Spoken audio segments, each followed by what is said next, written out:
prices to stabilize the general price level, prevention of hoarding of goods, protection of customers from exorbitant prices, etc. Also notes that the current rising price of goods of petroleum and agricultural products in Nigeria, with its attendant effect on goods and services. Aware of the need to impose the Price Control Act to stabilize the nation's economy by preventing excessive inflation and ensure affordability of essential commodities for the blueprint of all. Also aware that the absence of the Price Control Board will give room to manufacturers, wholesalers, and retailers of the agricultural products to inflate the cost of production, thus disrupting the economic equilibrium of the nation. Where the lack of proper regulation on prices of commodities has resulted in unpredictable rise on the cost of petroleum products, especially petroleum, motor spirit, PMS, automobile, gas oil, AGO, and kerosene. The volatility in the pricing affect the transportation sector, which in turn influence the cost of living for the ordinary citizen. Cognizant that if the present economic hardship in the nation is left unchecked, it will lead to economic disparity and subsequently contribute to social unrest and discontent among the citizenry and perceive the government to be insensitive to the needs of the populace. The House resolved, 1, to urge the Federal Ministry of Commerce to reactivate the Price Control Board in the 36 states of the Federation, including Federal Capital Territory, with the following key provisions. A, impose zero duty on agricultural products for a period of 5 years to encourage agricultural growth and reduce the burden on farmers, increase food production, and make availability to all and sundry. B, the Price Control Board will be responsible for setting, regulation, and monitoring the price of essential commodities, not only limited to cement, sugar, and food.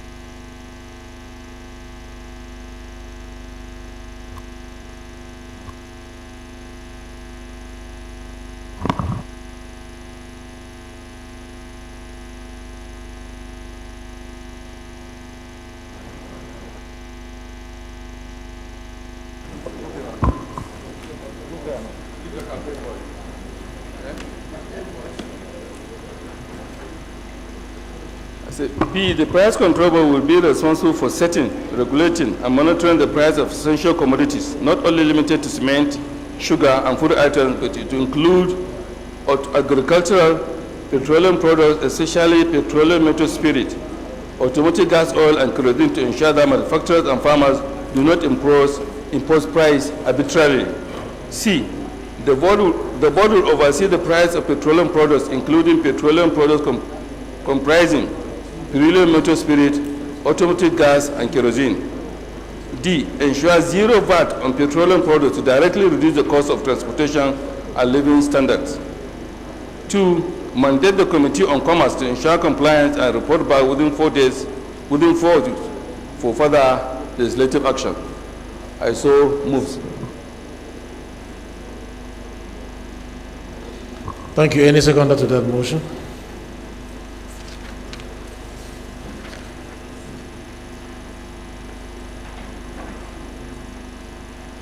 The gentleman here. You. Yeah.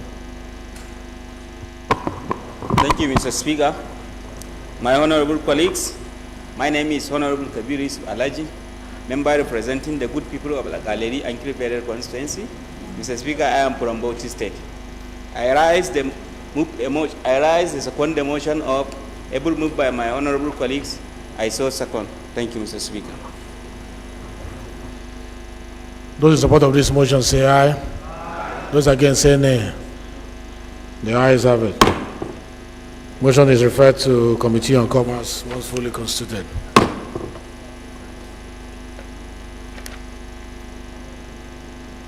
Is Boyega Isiaka honorable here? Please move your motion of urgent public importance.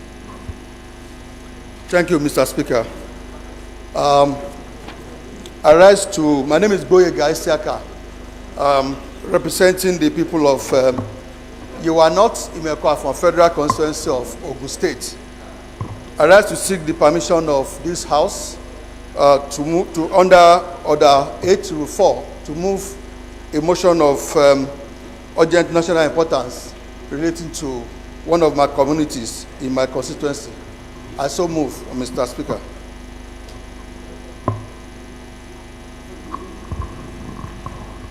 Thank you very much. Any seconder to this first leg of the motion? Any seconder? Yes. Zaki. Honorable Zaki. Boyega, off your phone, yeah? Thank you, Mr. Speaker. Honorable members, my name is Honorable Mohammed Ang Abba Shehu, member representing Zaki Perel constituency from Bauchi State. I stand to second the motion moved by my colleague to allow him to present his matter of urgent public importance. Thank you. I move. Those in support that this motion is urgent enough, say aye. Those against, say nay. The ayes have it. Any seconder to this second leg of the motion? Yes, behind.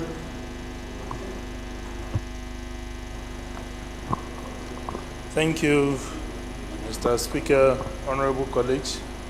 My name is Solomon Wombo. I represent Kasnala Okom Logo Federal Constituency. Mr. Speaker, I'm from Benue State.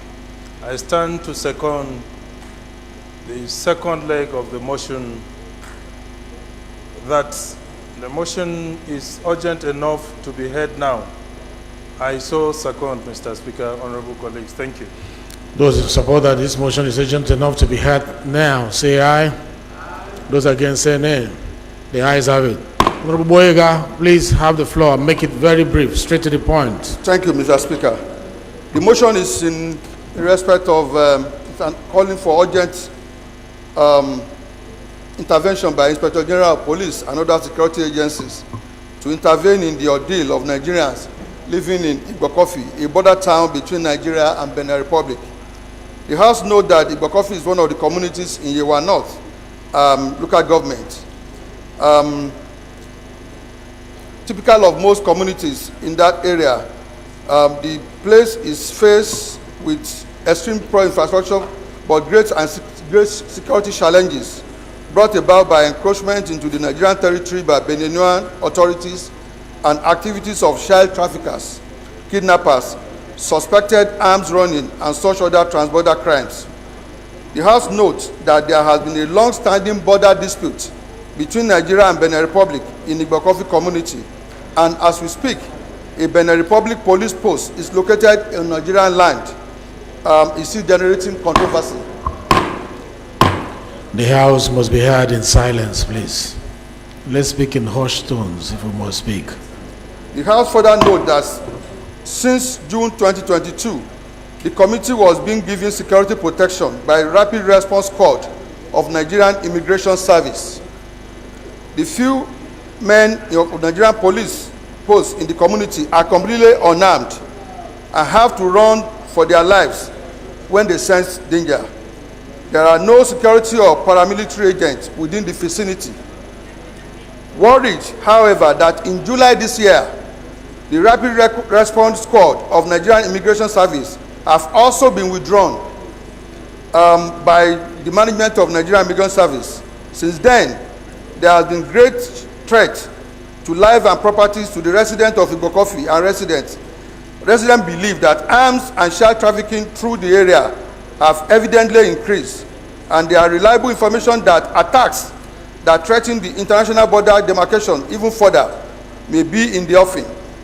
This undoubtedly has created a lot of tension, anxiety, and fear within and around the community by residents, as this can only lead to loss of lives and properties within the Igbokofi community and the environment.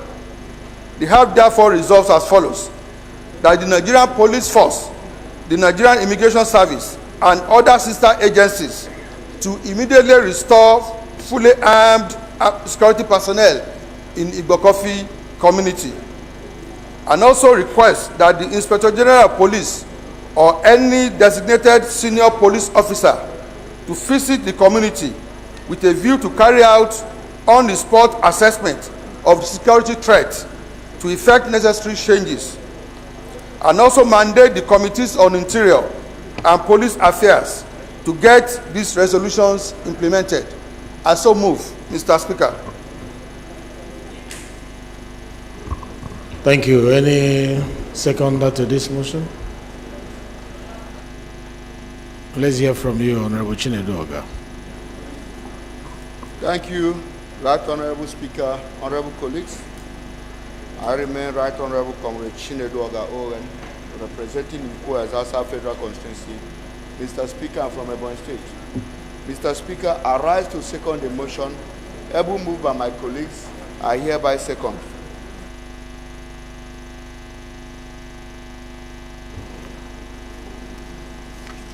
Because of how today is, it's a straightforward motion. We are just going to move ahead. Those in support of this motion say aye. Those against say nay. The ayes have it. This motion is referred to Committee on Interior and Police Affairs once fully constituted.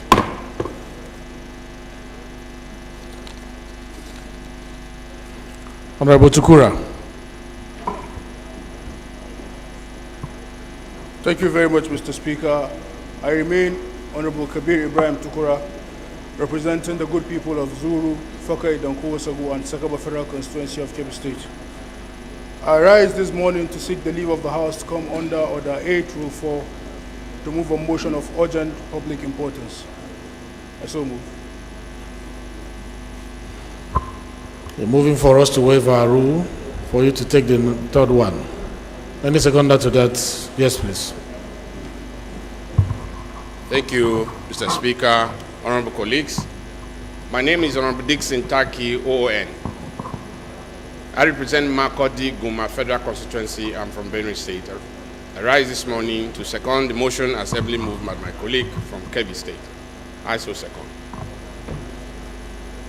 Those in support of the motion say aye. Those against say nay. The ayes have it.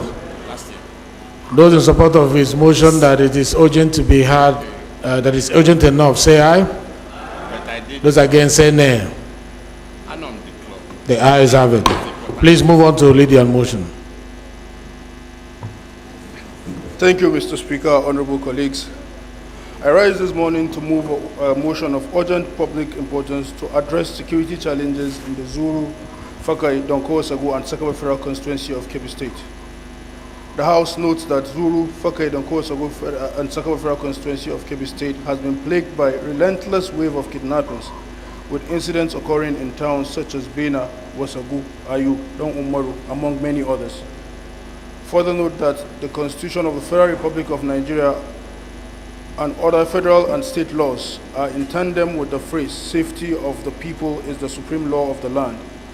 The same Constitution added that security and welfare of the people shall be the primary purpose and responsibility of government. Aware that the affected towns are predominantly agrarian communities that play a crucial role in providing a significant portion of both the state and national food supply through their agricultural produce.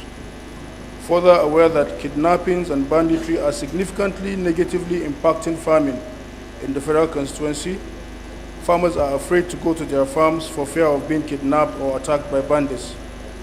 This is leading to a decrease in food production and an increase in food prices. Worried that the current security situation in the constituency has severely impacted farming activities, threatening the food security of the entire region and potentially leading to a looming famine. Further worried that over the past 6 months, more than 500 individuals have fallen victims of kidnappings within Dankowasagu and Fakai and Sakaba local governments, with some victims only regaining their freedom after paying heavy ransoms, while others remain in captivity due to their inability to meet these ransom demands. Concerned that the scourge of banditry has inflicted untold hardship on the people of the federal constituency, transforming the once proud and prosperous agrarian communities into scenes of abject misery and poverty. Further concerned that the peace-loving residents of the affected areas are homeless and economically worthless now, the number of widows and widowers is increasing by the day, their children cannot go to school, farmers do not have access to their farmlands, and local markets cannot be operated. I urge this Honorable House to resolve as follows. 1. federal government to take immediate and decisive action to address the grave security crisis in the federal constituency and the nation at large.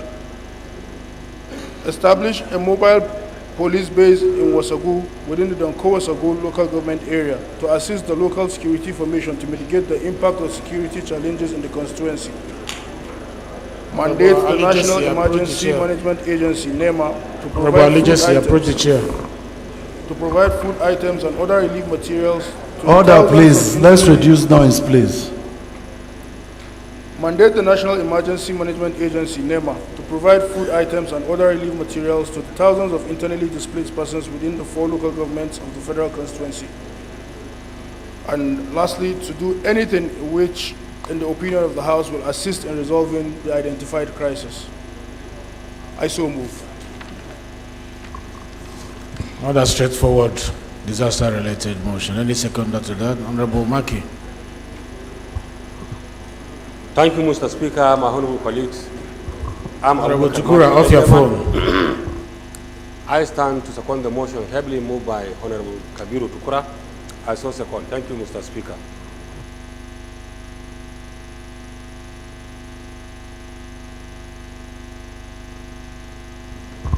Those in support of this motion say aye. Those against say nay. The ayes have it.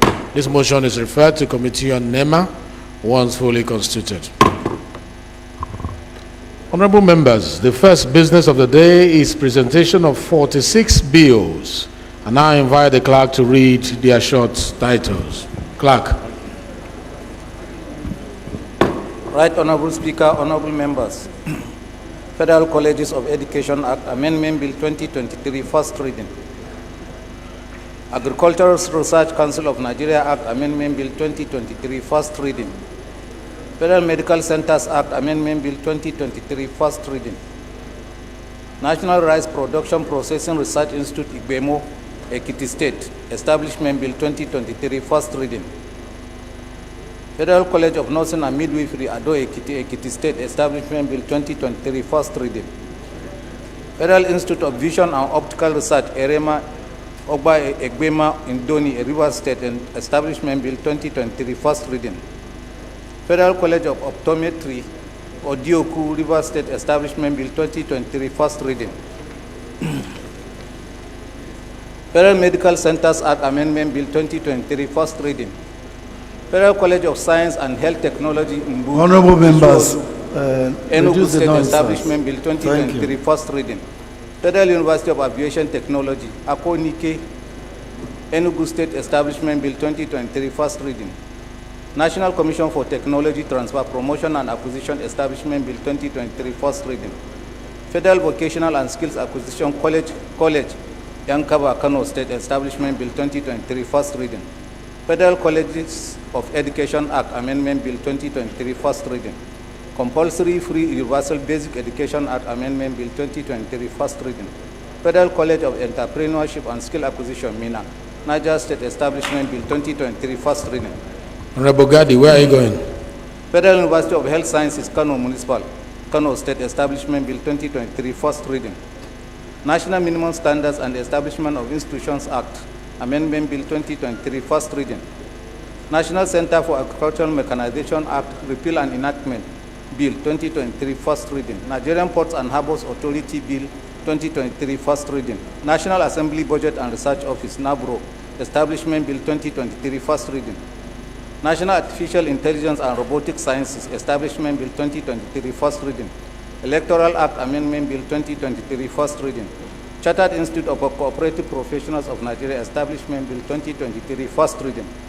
Nigeria Security and Civil Defense Corps Act Amendment Bill 2023, first reading. Nursing and Midwifery Registration ETC Act Amendment Bill 2023, first reading. Central Bank of Nigeria Act Amendment Bill 2023, first reading. Nigerian Cooperative Societies Act Amendment Bill 2023, first reading. Agricultural Development and Modernization Establishment Bill 2023, first reading. Aid for Economic Diversification Act Amendment Bill 2023, first reading. Nigerian Council for Psychologists Establishment Bill 2023, first reading. Bankruptcy and Insolvency Bill 2023, first reading. Real Estate Regulatory Council of Nigeria Bill 2023, first reading. National Food Safety Council and National Food Safety Management Committee Establishment Bill 2023, first reading. Nigerian Weights and Measures Regulatory Agency Bill 2023, first reading. Legislative Houses Powers and Privileges Act Amendment Bill 2023, first reading. Federal Produce Inspection Service Enforcement of Export Standards Establishment Bill 2023, first reading. Constitution of the Federal Republic of Nigeria Act Alteration Bill 2023, first reading. Constitution of the Federal Republic of Nigeria Act Alteration Bill 2023, first reading. Constitution of the Federal Republic of Nigeria Act Alteration Bill 2023, first reading. National Broadcasting Commission Act Amendment Bill 2023, first reading. National Planning Process Bill 2023, first reading. National Planning Commission Act Amendment Bill 2023, first reading. Public Accounts Implementation Tribunal Act Repeal Bill 2023, first reading. National Tax Crimes and Oversight Commission Establishment Bill 2023, first reading. Commodity Exchange Bill 2023, first reading. Southeast Development Commission Establishment Bill 2023, first reading. Honorable colleagues, the second business of the day is presentation of report of the ad hoc committee on the need to address the lingering issues of gas flaring from 2013 to 2023 by oil and gas companies in Nigeria. Standing in the name of Honorable Ahmed Munir, honorable members will recall that the matter was referred to the committee on Thursday, 15 June 2023. The report is ready for presentation. Honorable Munir is invited to present the report. Honorable Munir, please. Thank you, Mr. Speaker. My honorable colleagues, I am Honorable Ahmed Munir, member representing Lere Federal Constituency. Mr. Speaker, I'm from Kaduna State. By the leave of the House, I hereby present the report on our ad hoc committee on gas flaring, which is a critical sector that we believe, if the recommendations that we followed dispassionately are covered, will truly take our nation to the path of greatness. Thank you, sir. Ms. Seconder to this motion, especially those who were in that committee. If you were in that committee, Honorable Ronron.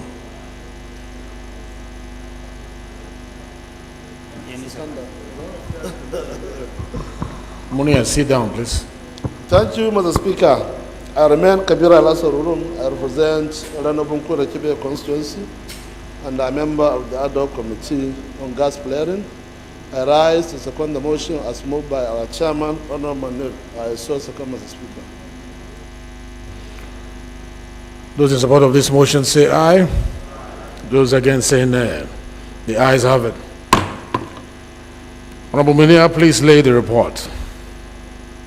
Honorable colleagues, the first order of the day is the commencement of debate on the general principles of a bill for an act to amend the Armed Forces Act, Cap 820, Laws of the Federation of Nigeria, 2004, to provide for the appointment of the Chief of Defense Staff and for related matters, and a bill for an act to amend the Armed Forces Act, Cap 820, Laws of the Federation of Nigeria, 2004, to provide for the engagement as consultants of senior compulsory retired officers of the Nigerian Armed Forces to provide training and guidance to serving officers and for related matters. Standing in the names of Honorable Benjamin Okezie Carlo, Honorable Gaza Jonathan, and 6 other honorable members. Honorable members will recall that this bill was consolidated on the 10th of October 2023. I now invite Honorable Gaza to move that the bill be read the second time. The Right Honorable Speaker, honorable colleagues, my name is Honorable Gaza Jonathan Befi, and I represent the people of Karu, Kefi, Kokona Federal Constituency of Nasarawa State.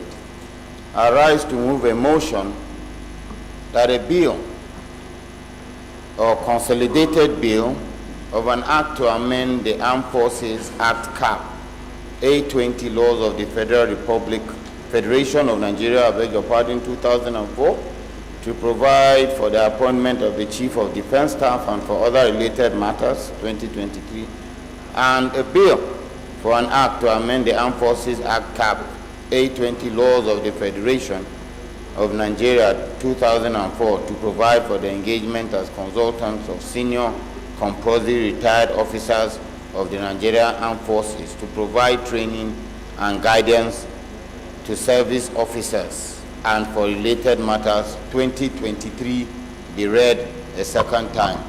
I so move. What is second to this motion? Let's hear Honorable Ginger. Thank you, the Right Honorable Mr. Speaker. My name is Ginger Omusibe. I represent the people of East Sialagua North, Sialagua South Federal Constituency. Mr. Speaker, I am an Ungbaman from Abia State. Mr. Speaker, I rise to second the motion as moved by my colleague. I so second. Those in support of this motion say aye. Those against say nay. The ayes have it. Honorable Gaza, you are free to lead the debate, but make it brief, straight to the point. Okay. A consolidated lead debate document has been circulated, and I'll just hit the nail on the head. There are two bills consolidated here, comprised of HB 07 and HB 13. HB 07 seeks to clear any unambiguity with regards to the appointment of one, the Chief of Defense Staff, and number two, service chiefs of the various arms of the armed forces, comprising of the Navy, the Air Force, and the Nigerian Army, so that whoever is to be appointed to such offices must come from the file and ranks of this particular armed forces. And of course, the Chief of Defense Staff would ordinarily come from either of the three. On the other hand, the second bill seeks to make it compulsory that retired army officers that are retired before their ages of mandatory retirement, in order to maintain institutional knowledge and to fully harness the investments that have been made into these military officers, that they become more of consultants and train the younger generations or younger crop of officers that are coming up behind them. It equally aims to increase the retirement age for army officers, considering the amount of investment made into them, to 65 years, and of course 65 years and 40 years having been in the service. This is the summary of the bill, Mr. Speaker. I so move, and I crave the indulgence of my colleagues to kindly consider and be favorably dispassionate to this bill. Thank you. It's a very straightforward bill. The question is that the bill be now read a second time. Those in favor of the motion say aye. Those against say nay. The ayes have it. Clerk is invited to read the long title of the bill. Right Honorable Speaker, honorable members. A bill for an act to amend the Armed Forces Act Cap A20 laws of the Federation of Nigeria 2004, provide for the appointment of the Chief of Defense Staff and the engagement as consultants of senior compulsory retired officers of the Nigerian Armed Forces, to provide training and guidance to serving officers and for related matters. Second reading. The second order of the day is a motion on the need to investigate alleged victimization and maltreatment of Nigerians in... before that, this bill is referred to Committee on Defense. Honorable colleagues, the second order of the day is a motion on the need to investigate alleged victimization and maltreatment of Nigerians in Addis Ababa, Ethiopia, standing in the names of Honorable O.K. Chinda and 10 others. Honorable Chinda is invited to move the motion. Honorable Chinda, please. Thank you, Mr. Speaker, my dear colleagues. Kingsley Chinda. I represent Obiabo Federal Constituency. I'm an Ikore man from River State. Mr. Speaker, my dear colleagues, the motion is on the need to investigate alleged victimization and maltreatment of Nigerians in Addis Ababa, Ethiopia. Mr. Speaker, my dear colleagues, the House is worried that if early intervention and diplomatic measures are not taken by the Nigerian government to check the incessant attacks on Nigerians in Addis Ababa, Ethiopia, and air travelers will be at risk. And we urge the House to mandate the Committee on Diaspora and Foreign Affairs to invite the Honorable Minister of Foreign Affairs and Chairman Nigerian Diaspora Commission to brief them on preventive measures taken to protect Nigerians and air travelers to Addis Ababa and report back to the House within 3 weeks for further legislative action. Mr. Speaker, my dear colleagues, I so move.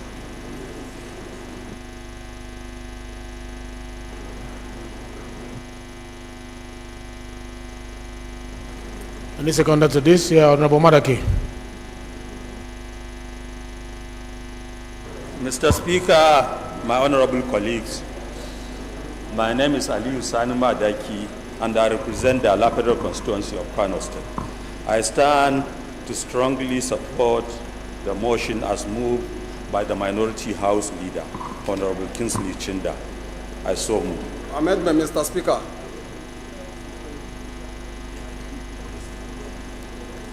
Please, off your mic, raise your hand, you'll be recognized, and then you can say something. The motion has been moved and has been seconded. We can only take one amendment because it's straightforward. Please, go ahead. Thank you, Mr. Speaker.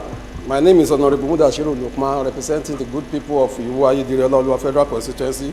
Mr. Speaker, I'm from Osun State. I only want to amend the prayer.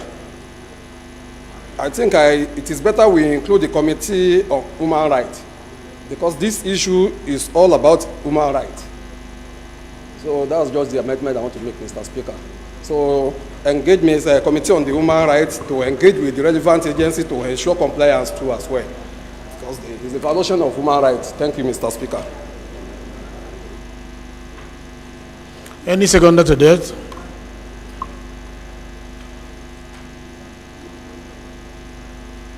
BOS, Bamidele Salam. Honorable.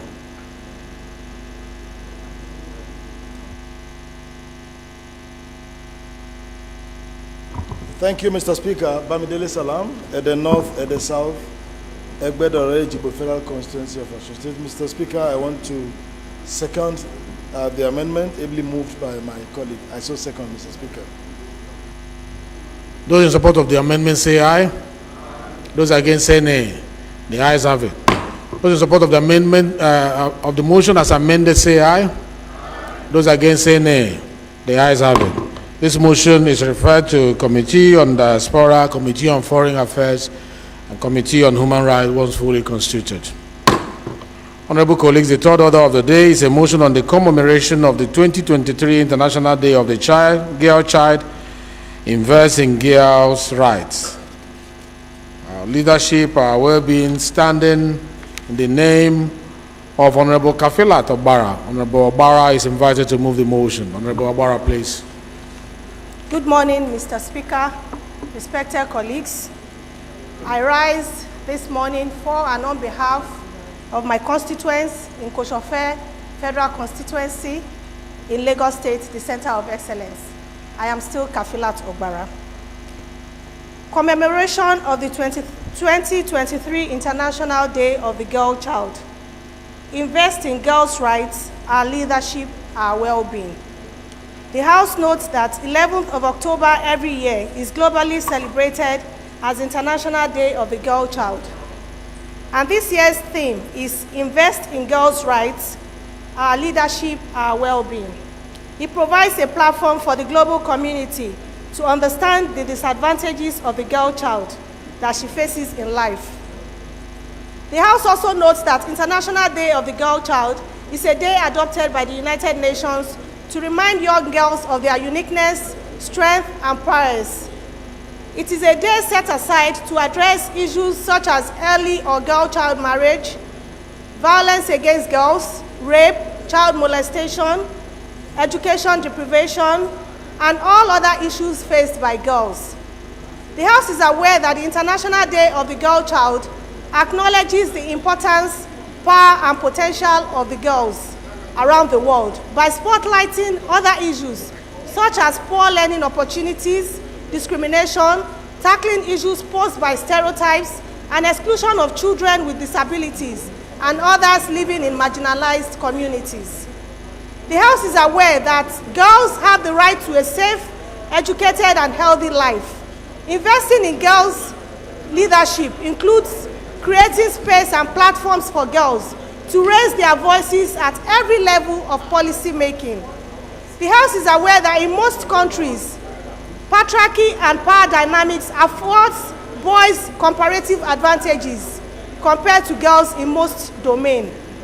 The last survey from UNICEF revealed that 18.5 million children are out of school and 60% of them are girls.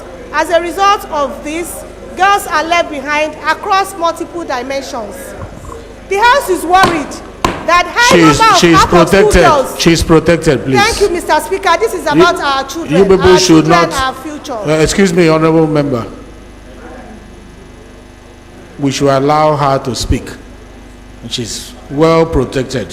Thank you, Mr. Please, Speaker. and the House must be heard in silence. Thank you, sir. Honourable Kafila, go ahead. Thank you, sir. The chair is protecting you fully. Thank you, sir. The House is worried about the high number of out-of-school girls that engage in drugs and other vices. Throughout history, girls have been systematically held back and undervalued in society. The House is informed that investment in critical steps such as the girls' rights under the Convention of the Elimination of All Forms of Discrimination Against Women, CEDAW, and the Convention on the Rights of the Child, CRC, will help to fast-track the Sustainable Development Goals of the United Nations. The House is informed that the current trend in Nigeria reveals that young girls who are sexually abused by their parents and guardians return back home to the same house where they were abused after police intervention. The House resolves, my prayer, sir, that we should urge the National Drug Law Enforcement Agency, NDLEA, and National Orientation Agency and other stakeholders to initiate ways of educating and sensitizing girls on the dangers of drug and alcohol abuse in commemoration of the 2023 International Day of the Girl Child in Nigeria going forward. That we also urge the ministries, departments, and agencies that are saddled with the responsibility of training and empowerment to ensure compulsory vocational skills acquisition training for girls to keep them engaged and productive, to keep them away from drugs and other vices. We further urge the Federal Ministry of Women Affairs and Mariam Babangida National Center for Women Development and National Agency for Prohibition and Trafficking of Persons, NAPTIP, to build a well-furnished rehabilitation center, shelter homes for sexually abused survivors across the 36 states and FCT. That we urge the Federal Ministry of Education to drastically reduce and eradicate the number of out-of-school children by ensuring compulsory free education for girls across the country in primary and secondary schools. That we should mandate Committee on Women Affairs to engage with all relevant NDAs to ensure compliance. Thank you very much, Mr. Speaker. Respected colleagues, I so move.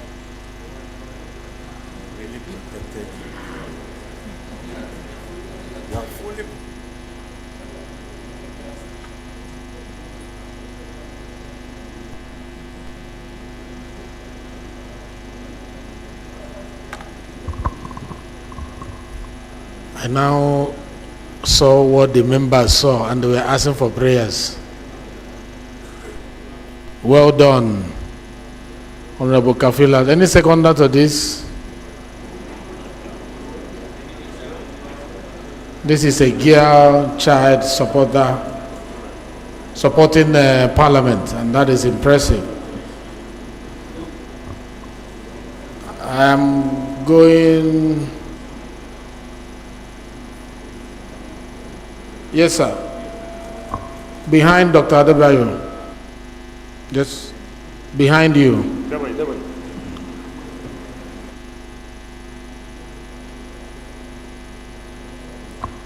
I can't wait for us to move to our chamber where the lighting is better for us to see all the faces.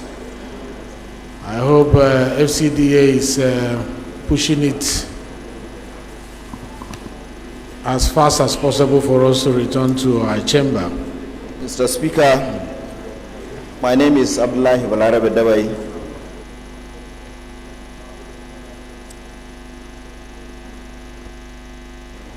Representing Bakure Danja Federal Constituency of Katsina State. I rise seconding the motion, ably moved by my colleague. I so second, Mr. Speaker. Thank you. Those in support of this motion say aye. Those against say nay. The ayes have it. This motion is referred to Committee on Women Affairs and all the committees on education of the House, once fully constituted. I have an announcement to make before we go on. You are cordially invited to join the Deputy Speaker and Southeast members of the House of Representatives as we receive the Southeast Elders and Ohaneze Ndibo on a courtesy visit to the House of Representatives. The date is tomorrow, Friday, 13th October 2023, and the time is 10 a.m. prompt. The venue is room 414, Deputy Speaker's meeting room, New Building, House of Representatives, National Assembly Complex. Dress code, red cap with traditional attire. The announcer is Honorable Iduma Igariwe.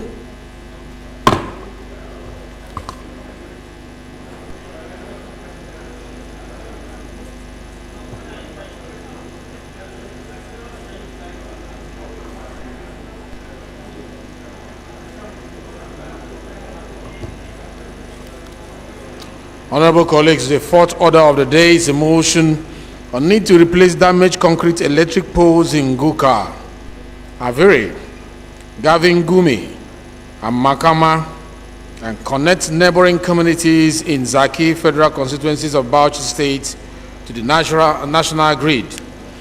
This is standing in the name of Honorable Muhammad Dan Abba Shehu. Honorable Shehu is invited to move the motion, and as a utility motion, we just want the title and the prayer saying that we have to be with the family in Sokoto today. We are trying to rush as quickly as possible. Mr. Speaker, sir, distinguished honorable parliamentarians of this high esteemed chamber. My name is Honorable Muhammad Ang Abashehu, member representing good and hard-working people of Zaki Federal Constituency. I am from Bauchi State. Mr. Speaker, with humility and respect, I stand before you and my honorable colleague to present my motion in respect of need to replace damaged concrete electrical pole in Gurka, Aliri, Garingami, Makawa, and connect neighboring community in Zaki Federal Constituency of Bauchi State to the national grid. The House notes that reliable electricity is a critical sustainable development in any society, and the core mandate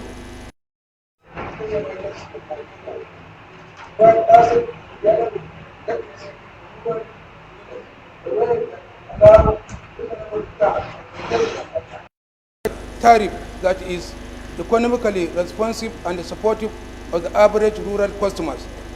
Also note that it is the responsibility of the Rural Electrification Fund to promote, support, and provide rural electrification through public and private sector participation. concerns that while contract to provide electricity in Gurka, Ariri, Garengami, Gauya, and Makawa communities did not include. Are you doing your prayers? I said mention the title and then go to prayers. To the national grid. Kapul Larabawa, Alangari, Gumai, Lodio, and Brusali, all in Zaki Federal constituency, have never had electricity. And cognizant that lack of electricity in rural areas stall their progress, thus connecting them to the national grid will grant them access to the clean, safe, reliable energy and enhance socio-economic activities therein. My prayer resolve is that the House resolve urge the Rural Electrification Agency of Nigeria to make provision in 2024 budget estimate for the electrification and connection to the national grid of Kapul Larabawa, Alangwari, Gumai, Lodio, Brusali, Burka, Ariri, Garengami, and Makawa communities in Zaki Federal Constituency of Bauchi State. Mandate the Committee of Power to ensure compliance. I move, Mr. Speaker. Thank you. Any seconder to this motion?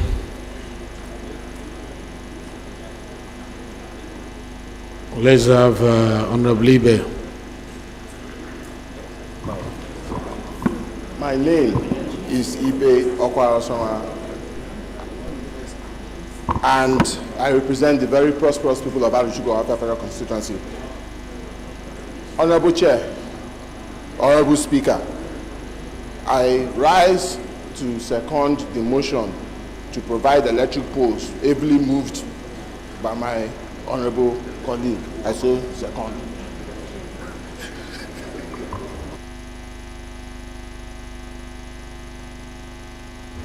This is a utility motion. I put the question. Those in support of this motion say aye.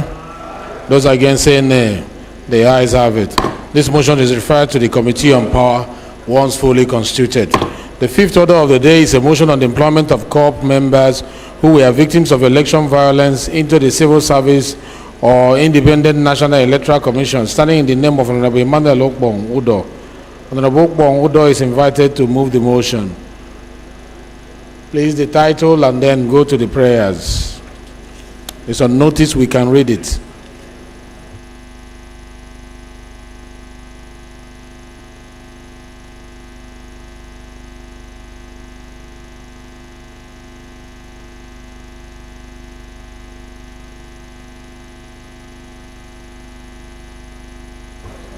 Please, you have to hurry. We don't have time today, please.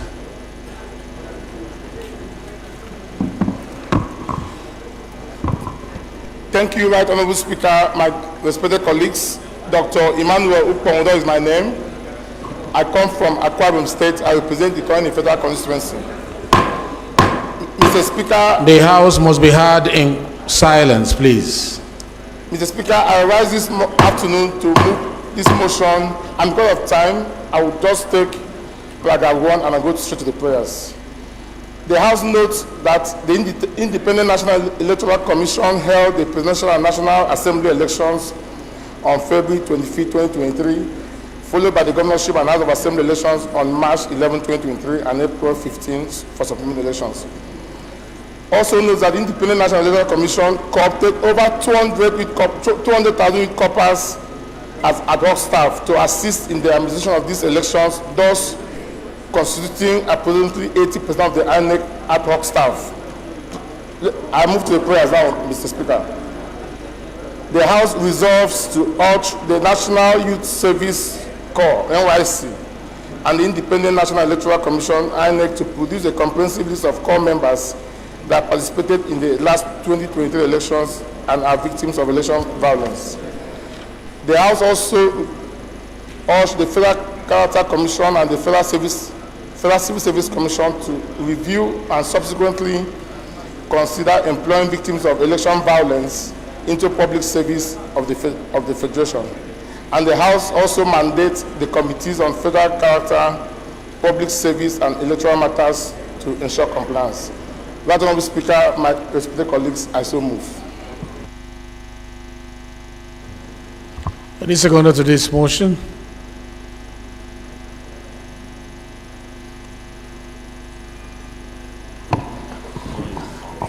Thank you, Mr. Speaker. I remain Honorable Paul Ekpo, representing the good people of Rectinan, Nsotubom Federal Constituency of Akwa Ibom State. I rise to second the motion as ably moved by my brother, Honorable Komodo. I so second. This is straightforward. I just put the question. Those in support of this motion say aye. Those against say nay. Amendment. The ayes have it. Amendment. This motion is referred to committees on federal character, public service, and electoral matters once fully constituted. Honorable colleagues, the sixth order of the day is a motion on construction of Igbo Chokota Ikwerenguro Umebule Owaza Road, standing in the names of Honorable Kelechi Nwogu and one other honorable member. Honorable Nwogu is invited to move the motion. Honorable Nwogu, this is an infrastructure motion, so it goes straight to the title and then the prayers. Honorable Nwogu, please. The right, the Honorable Speaker. My name is Honorable Kelechi Nwogu. I represent the people of Ichie Omoma Federal. Please increase the microphone a little bit. Right, Honorable Speaker, I'm from River State, the treasure base of the nation. Right, Honorable Speaker, I'm moving this motion with Honorable Ginger Obinna Onwusebe. I adopt all the bodies of this motion, and I head straight to the prayers, Mr. Speaker, the resolution. Urge the Niger Delta Development Commission, NDDC, to make provisions for construction of Igbo Chokota Ikwerengwo Umebile Owaza Road in the 2024 budget estimate. And mandate the Committee on Niger Delta Development Commission, NDDC, to ensure compliance. I so move. Thank you. That was straight to the point. This is an infrastructure-related motion, so I put the question. Those in support. Before that, it need to be seconded. I need it to be seconded from the north. Yes, sir. Beside Honorable Igariwe.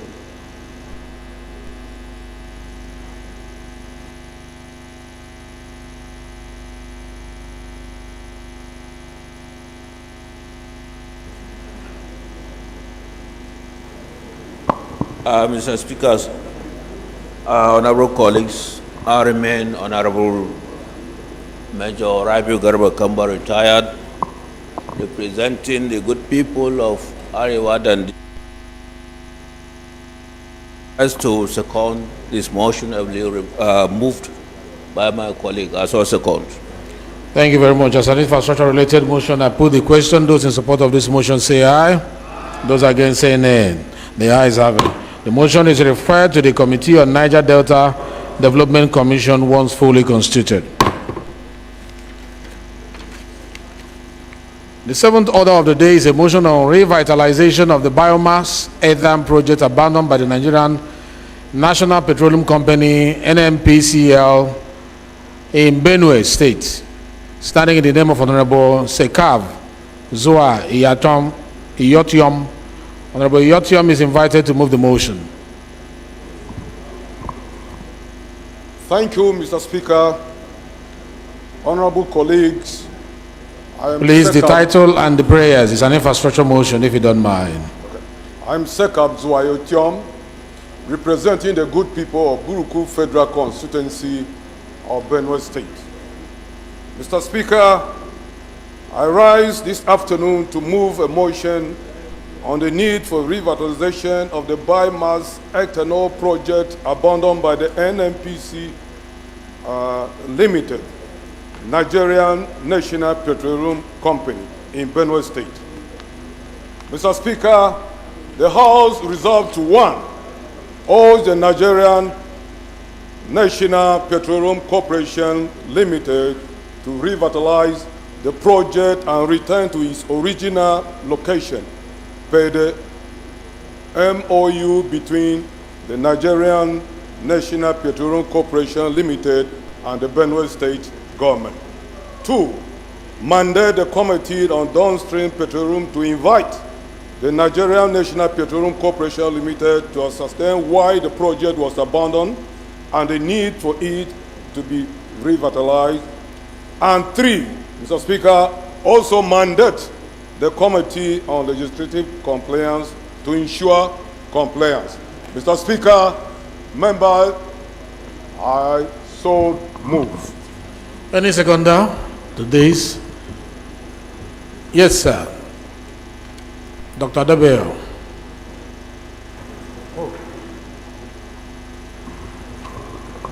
Honorable Speaker, my name is Honorable Dr. Abdulmaruf Adebayo.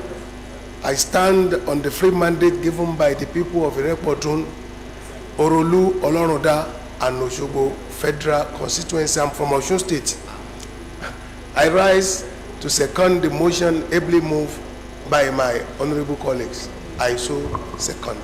There is an infrastructure-related motion as well. I put the question. Those in support of this motion say aye. Aye. Those against say nay. The ayes have it. This motion is referred to the Committee on Petroleum, Resources Downstream and Legislative Compliance once fully constituted. Honorable colleagues, the eighth order of the day is a motion on reconstruction of the Kisi Soro Iboho Road in Oyo State, standing in the name of Honorable Olaide Latif Muhammad. Honorable Muhammad is invited to move the motion. It's an infrastructure motion. The title and the prayers, please. Thank you, Mr. Speaker. Honorable colleagues, my name is Prince Olaide Latif Muhammad, representing Electoral, Orelokwe, Olorunsogo Federal Constituency in Oyo State. I rise today to raise a motion on the need to reconstruct Kishi Soro Igboho Federal Road, which was last constructed in 1959, before many of us here were born.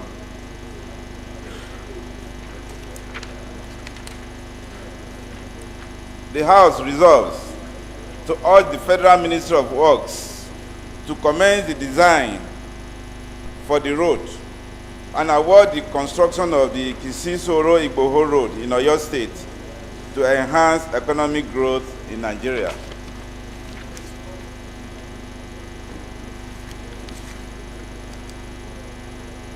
Two, to mandate the Committee on Appropriation and Works to include the construction of Kisi-Soro Igboho Road in Oyo State in the 2024 budget estimates.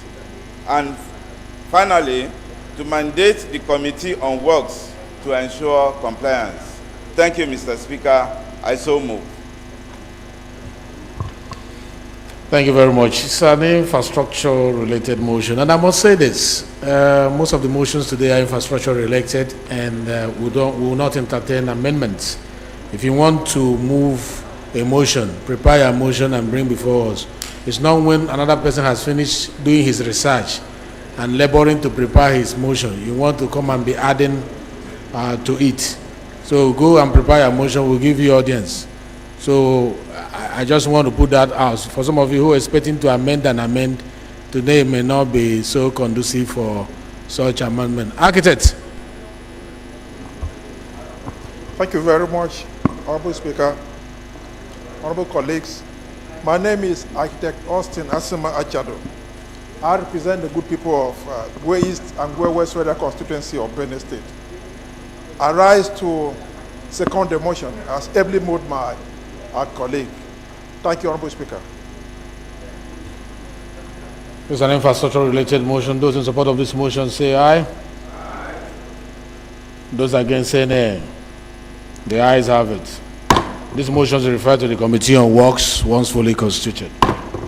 Honorable colleagues, the ninth order of the day is a motion on rehabilitation of the Jibiro Saro Bele Road, standing in the name of Honorable Aliyu Wakili Boya. Honorable Boya is invited to move the motion. It is an infrastructure-related motion. The title and the prayers. Thank you, Mr. Speaker, and my honorable colleagues. I remain Barrister Aliyu Wakili Boya, a member representing good people of Fufore and Song Federal Constituency. Mr. Speaker, I am from Adamawa State. I rise today to present a motion on notice to this honorable House regarding to the prolonged delay in the rehabilitation of the Jibiro Sarau Belen Road despair the allocation of funds and award of contract for its reconstruction for the past 7 years. Mr. Speaker, the House resolved to urge the Federal Ministry of Works to take all necessary steps to expedite the action on the rehabilitation of Jibiro Sarau Bele Road by ensuring that the contract is executed promptly when the construction works begins, and also to mandate the Committee on Works to investigate the cause of the delay in the commencement of the rehabilitation and execution after funds were allocated and report back within 4 weeks after for further legislative action. Thank you, Mr. Speaker, and my colleagues, I so move. Thank you.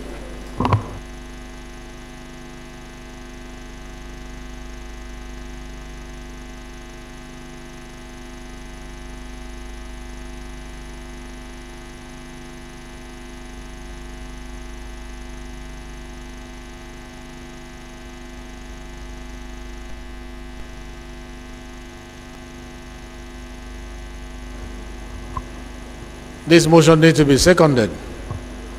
And this road is Bele Road. Jibiru is in the north, right?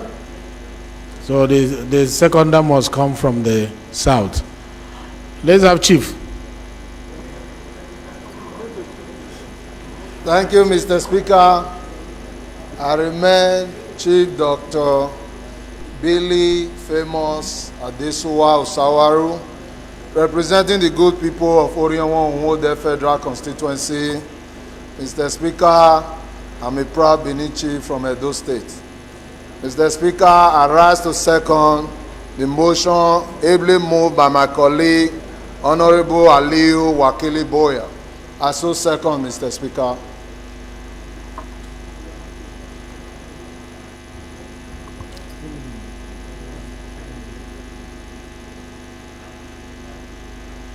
Yampa, please approach the chair. Yampa, please approach the chair if you are here.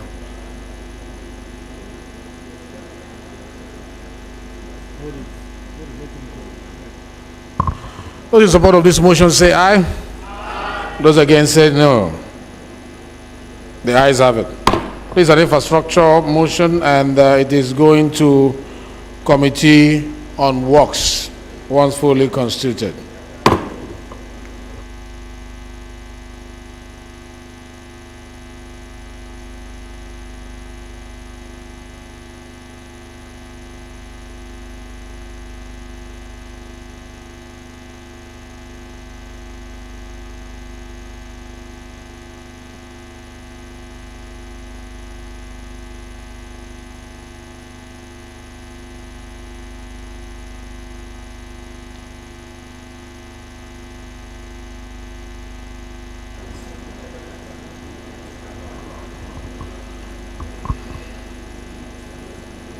Honorable Yampa Dauda Zakari is invited to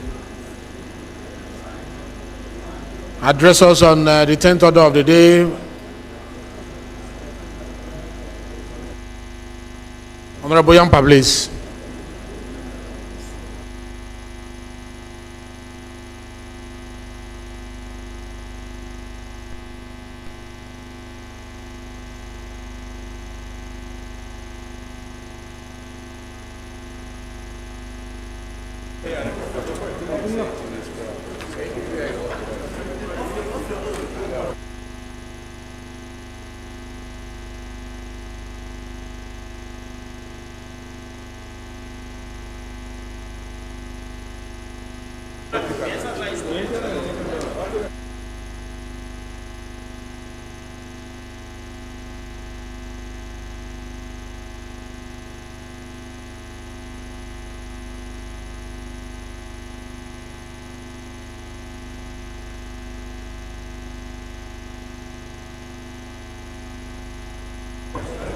Please, Yampa, we are waiting for you, please.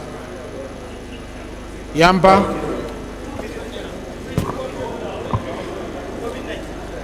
Thank you, Mr. Speaker. I'm Honorable Dauda Zakaria Yampa, member representing the good people of Madagali Michika Federal Constituency. Mr. Speaker. Chairman rules. You are going to be acting as the Chief Whip of the House today. Please make sure that the house is heard in silence. This is a sacred house. It's a hallowed chamber. That's what we call it. If you don't make noise in your places you call hallowed and sacred, don't make noise here, please. Thank you, sirs. Mr. Speaker, my motion is on the other paper, motion number 10, but for obvious reason, I want to step it down pending further consultation. Thank you, sir. Motion is hereby stepped down.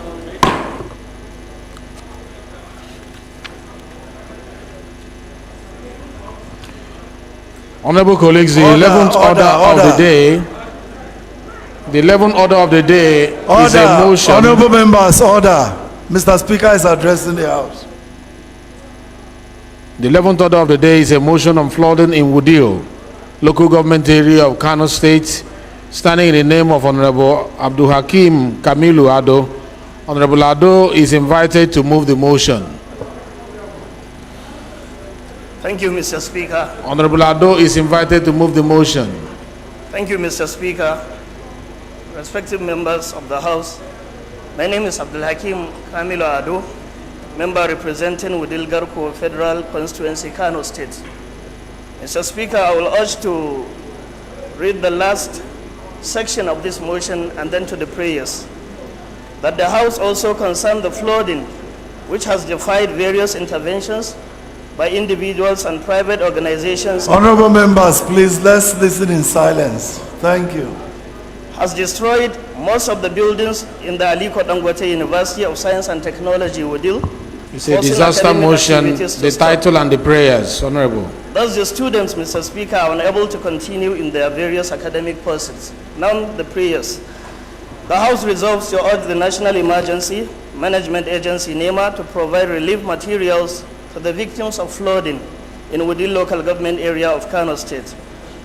Resolves also, the House also urged the National Commission for Refugees, Migrants, and Internally Displaced Persons to help with the temporary relocation of the displaced flood victims, pending when their communities are restored, and the Ecological Fund Office to provide a lasting solution to the problem of flooding in Wudil local government area of Kano State. Lastly, the House mandates the committees on emergency and disaster preparedness, internally displaced persons and refugees, and ecological fund to ensure compliance and report back within 4 weeks for the further legislative action. Thank you very much, Mr. Speaker. Thank you. This is a disaster-related motion, so I just put the question. But before that, you need to be seconded. And one is seconded. Honorable Blessing, good to see you. Please second.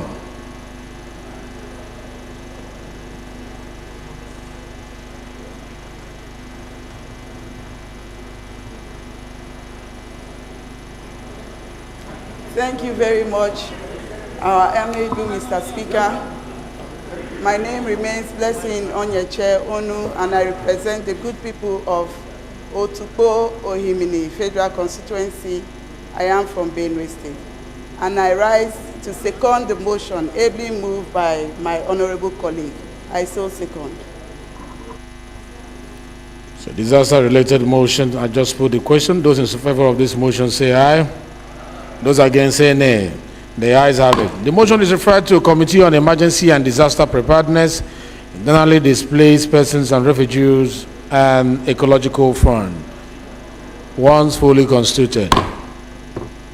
The 12th order of the day is a motion on compelling road users to obey traffic light signals and road traffic regulations in the Federal Capital Territory, Abuja. Standing in the name of Honorable Igariwe Iduma Enwo, Honorable Enwo is invited to move the motion. Honorable Igariwe, please. Thank you, Mr. Speaker, my very respected colleagues. My name is Right Honorable Igariwe Iduma Enwo. I represent the good people of Afikpo and Eda Federal Constituency. I'm from Ebonyi State. Mr. Speaker and my respected colleagues, I rise to move a motion on compelling road users to obey traffic light signals and road traffic regulations in the Federal Capital Territory, Abuja.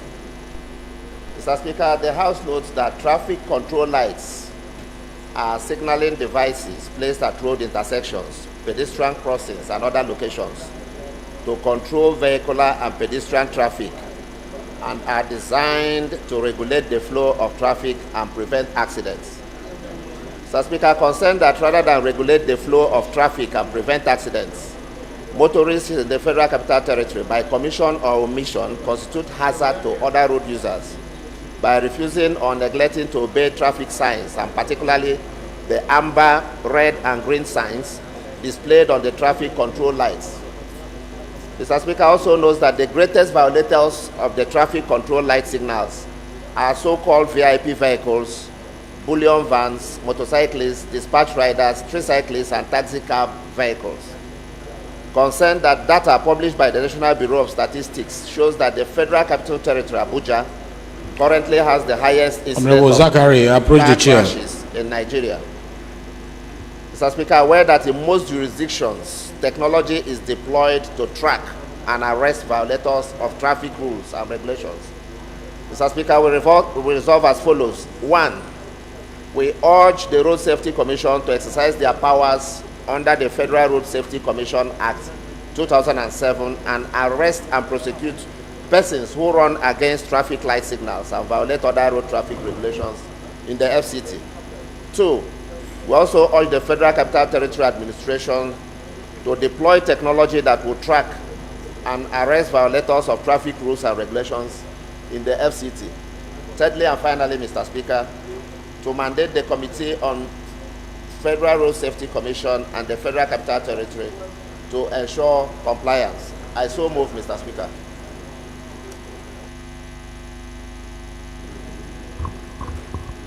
Any seconder to this motion? You have to come from the north. Moved by, yes, different.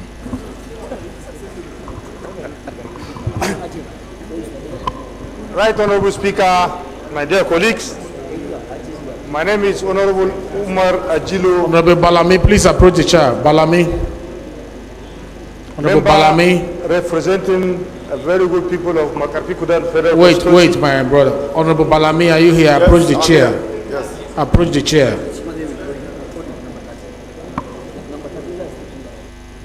Go ahead. Right Honorable Speaker, my very dear colleagues, my name remain Honorable Umar Ajilo, member representing a very good and wonderful people of Makarpikudan Federal Constituency from Kaduna State. Mr. Speaker, my dear colleagues, I rise to second the motions ably moved by my dear colleague, Asu second. Thank you, Mr. Speaker.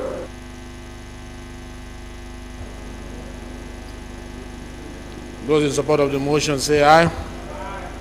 Those against say nay. The ayes have it. The motion is referred to the Committee on Road Safety Commission, as well as Committee on FCT, once fully constituted.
Honorable Balami, please address the House on the 13th order.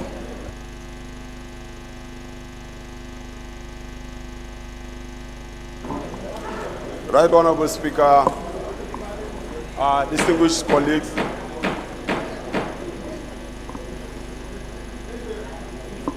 Right Honorable Speaker, distinguished colleagues, my name is Dr. Midala Usman Balami. I represent the good and dynamic people of Askira Uba, our federal constituency. Mr. Speaker, I'm from Borno State.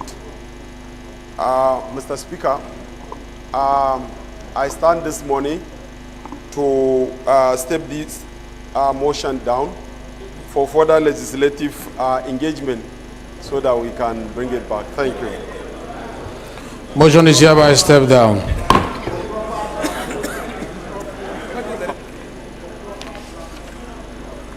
The 14th order of the day is a motion on the need for the National Primary Health Care Development Agency to collaborate with relevant health agencies in states and local governments to ensure the functionality of primary health care centers, standing in the name of Honorable Fayinka Moses Olawatoyin. Honorable Fayinka is invited to move the motion, and let him be heard in silence, please.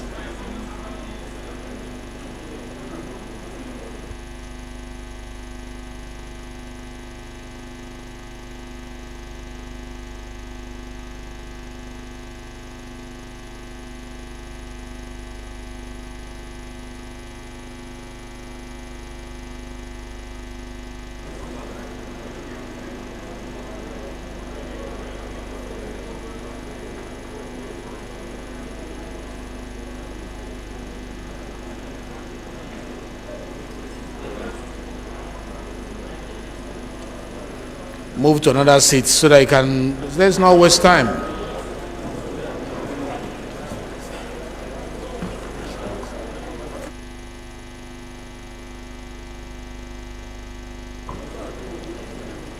Thank you.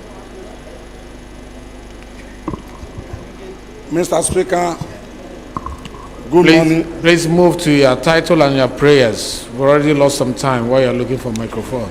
My responsible colleagues, good morning. My name is Fayinka Moses Olawatoyin. I represent the good people of Mushi 2 Federal Constituency, Lagos State. I'm here moving the motion on the need for the National Primary Health Care Development Agency, NPHDA, to collaborate with relevant health agencies in state and local government to ensure the functionality of primary health care centers in Nigeria.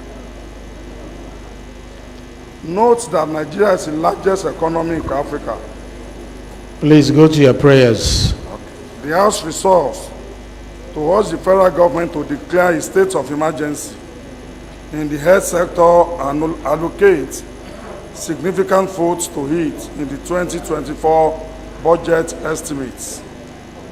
Also urge the Federal Ministry of Health to encourage states to resuscitate the comatose primary health care program at the grassroots level and provide qualitative and affordable medical care for the masses.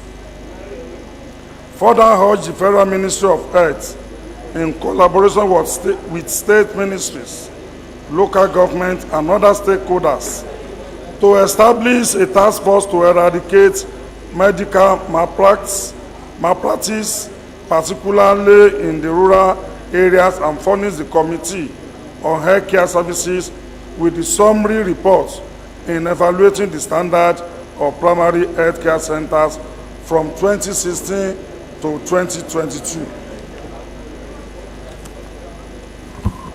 Mandate the Committee on Health Services to facilitate their activities to ascertain the real state of primary health care centers across the country. And lastly, to mandate the committees on health services and legislative compliance to ensure compliance. I so move.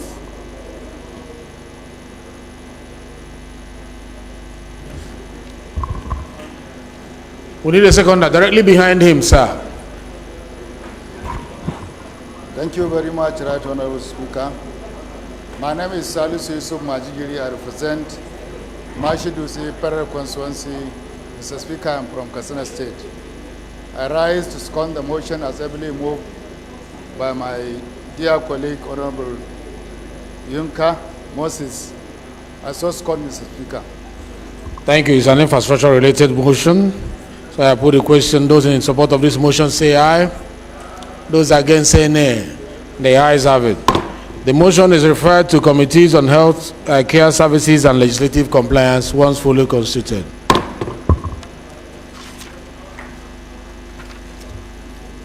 The 15th order of the day is consideration of a bill for an act to repeal the Nigerian Institute of Transport Technology Act, Cap N 116, Laws of the Federation of Nigeria 2004, and enact the Nigerian Institute of Transport Technology Bill 2023 to provide for full-time and part-time courses of instruction and training for the general development of transport and logistics sector of the Nigerian economy and for related matters. Honorable members will recall that the bill was committed to the Committee of the Whole on Tuesday, 10th October 2023. The leader will move for its consideration. Please empty the aisle. Please, Bagos, sit down. Yampa, Mr. sit down. Speaker, I'm Professor Julius Ihonville, ON DSSRS.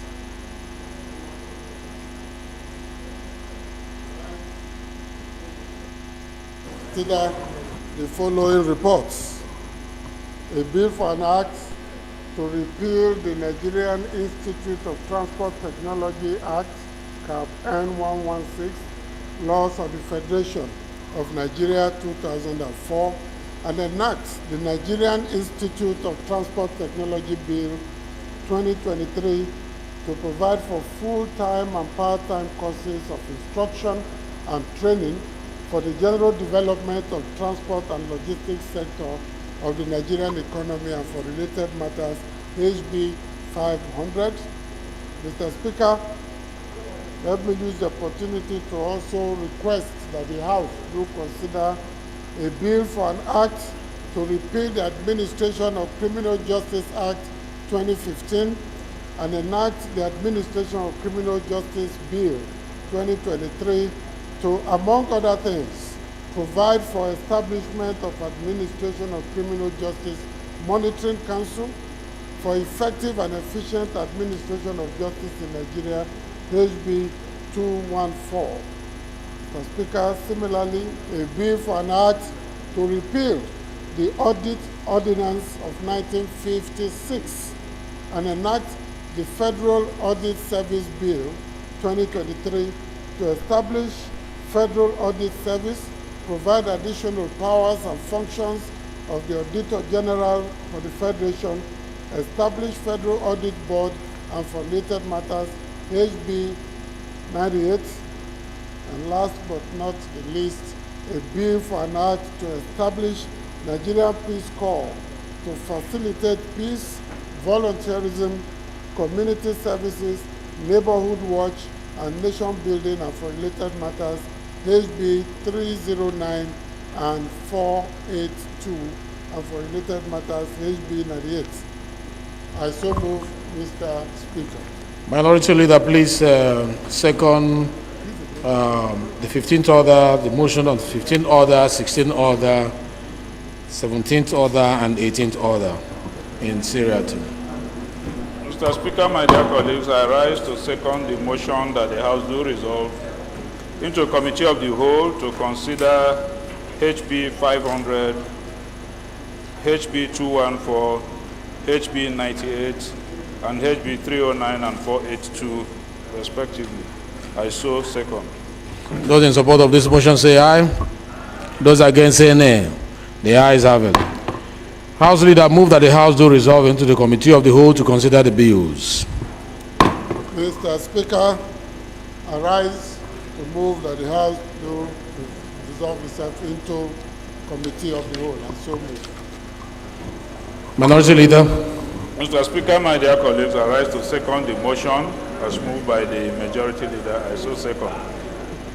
Those in support of the motion that the House do resolve into the committee of the whole say aye. Those against say nay. The ayes have it. The House hereby resolve into the committee of the whole.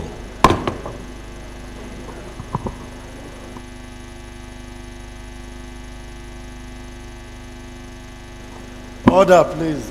Members exiting. Honorable members exiting. Please order.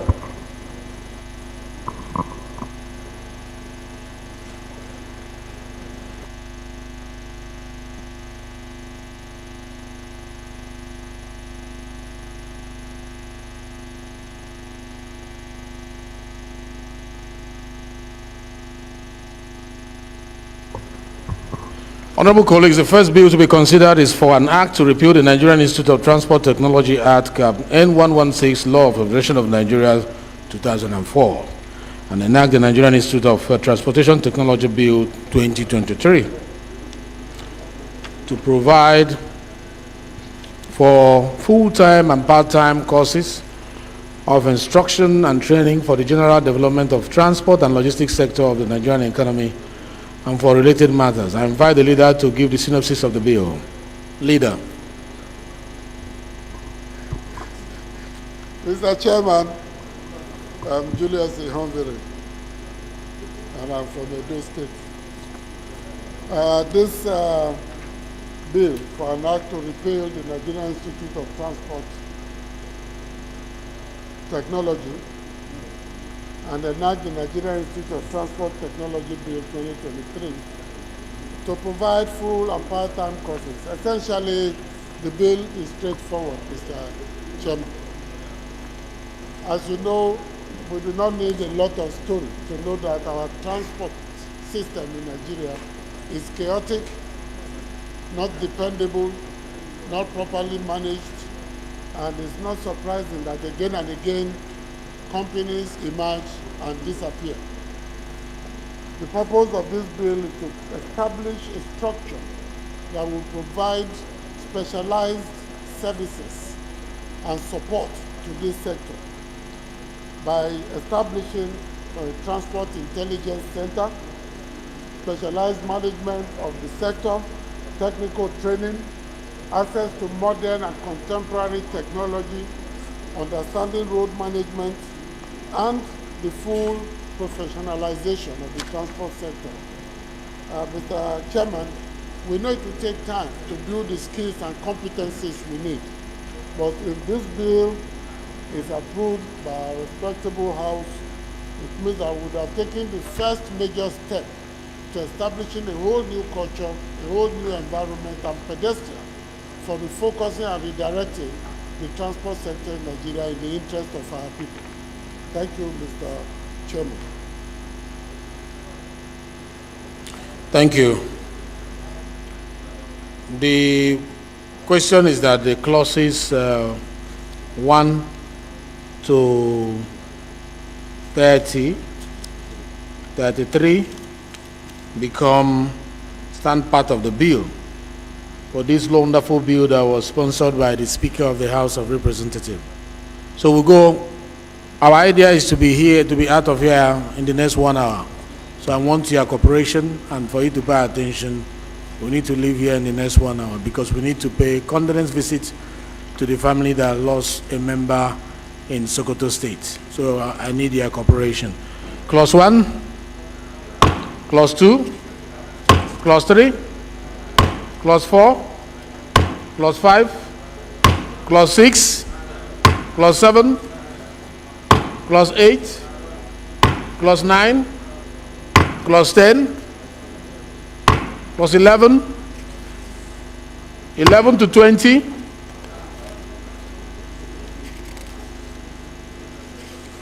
20 to 25,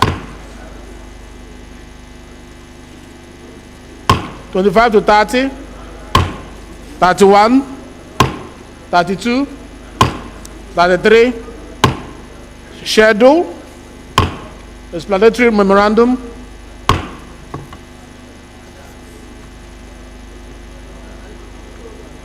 The second bill to be considered is for an act to repeal the Administration of Criminal Justice Act 2015 and enact the Administration of Criminal Justice Bill 2023 to, among other things, provide for establishment of Administration of Criminal Justice Monitoring Council for effective and efficient administration of justice in Nigeria. I invite the leader to give a short synopsis of the bill. Leader, make it as short as possible. Mr. Chairman, our great chairman, this is a magnum opus, a beautiful document. I wish and I recommend that please raise the volume of the microphone of leader. People want to hear him adumbrate. Yeah, I was saying, Mr. Chairman, that this is a beautiful document which I recommend that we all take time to read. At times you watch the television and see criminals being arrested. You want to be arrested because of the respect for the administration of criminal justice. Not just policemen barging into your house, slapping your wife, throwing your son under the bed, breaking your door, seizing your property, no inventory taken. And we've seen debates in this country between arrested persons who will say, no, it was not 10 million they found in my house, it was 50 million, and the police will say it was 10 million we found. That's what Felase question, jam answer. This bill tries to ensure that there will be efficient management of the criminal justice institution, speedy dispensation of justice, protection of the society from crime and protection of the rights and interests of the suspect, defendant, and the victim. It makes provisions for extensive reforms in the administration of criminal justice. And I think those of you who are lawyers here will be very happy to see sections that deal with the necessity, for example, to provide an inventory. You see it on television, a criminal comes, they write everything. When he's leaving, he gets exactly what they took from him. I've been to police stations, Mr. Chairman, where they told me that the TV they were watching was actually impounded from somebody who was in detention. You know? So, and I think, Mr. Chairman, this is evidence that Nigeria is moving forward. And I think we must commend those who proposed this bill right from the beginning and the work we have done on it, that the entire administration of justice system in Nigeria will reap huge benefits, and many of us will be proud of the work we are doing today. Thank you so much, Mr. Chairman. Well captured, the leader, well captured. This is my own contribution to the judiciary as a product of the judicial system in this our country, as a legal practitioner before I joined the parliament. I saw those gaps, and this is one of our ways of contributing to a healthy judicial arm. And I'm happy we have gotten to this position, and the leader has done justice to that particular document. I expect that we'll find time to go through it, and I'm sure it's a sound contribution that the judiciary will embrace, and it will make the operation easy. It's about 506 clauses, but we're not going to go one by one. We'll do 1 to 100, and then we'll. So the question is that the clauses become part of the bill. And I'll go clause 1 to 10, clause 10 to 20, 20 to 200, 200 to 300, 300 to 400, 400 to 500, 400 to 450, 450 to 500, 501, 502, 503, 504, 505,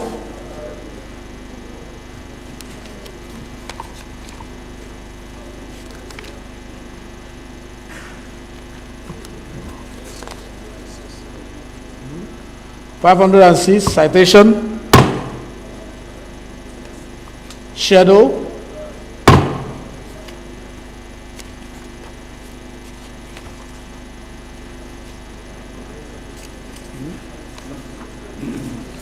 Explanatory memorandum, long title.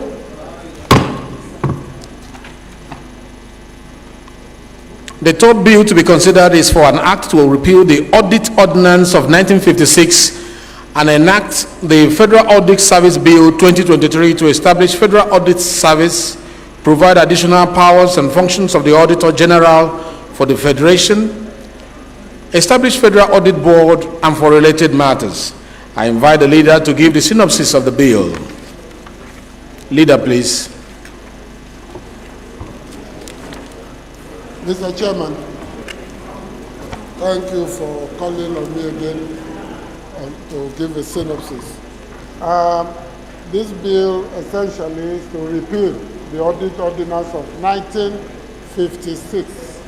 That was when some of us were being born, and many of you, in fact the majority of you, don't look at me, were not born. That was when this bill, this Audit Ordinance, was enacted. And you can guess who enacted it.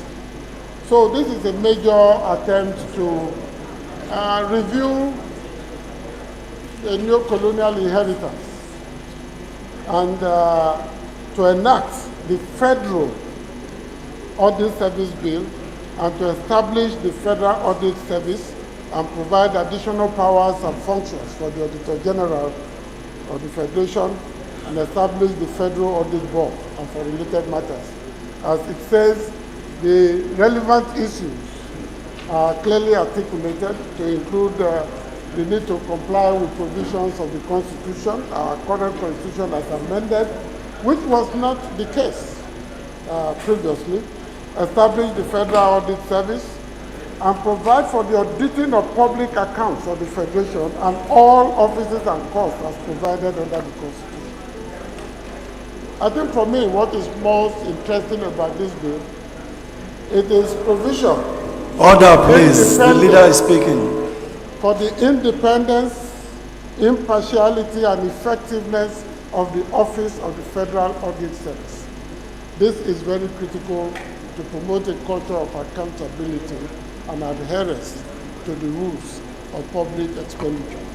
So I want to commend my dear colleagues to consider this favorably because this is right in the interest of Nigeria and it falls in line with contemporary audit best practices. Thank you, Mr. Chairman. Thank you very much. The question is that the clauses 1 to 50. Leader, please off your mic, please. The question is that clauses 1 to 50 be made part of. Yes, what is the point of order? Mr. Chairman, I am Chijoko Kereke, representing the good people of Aniri of Gojiriba Federal Constituency, Enugu State.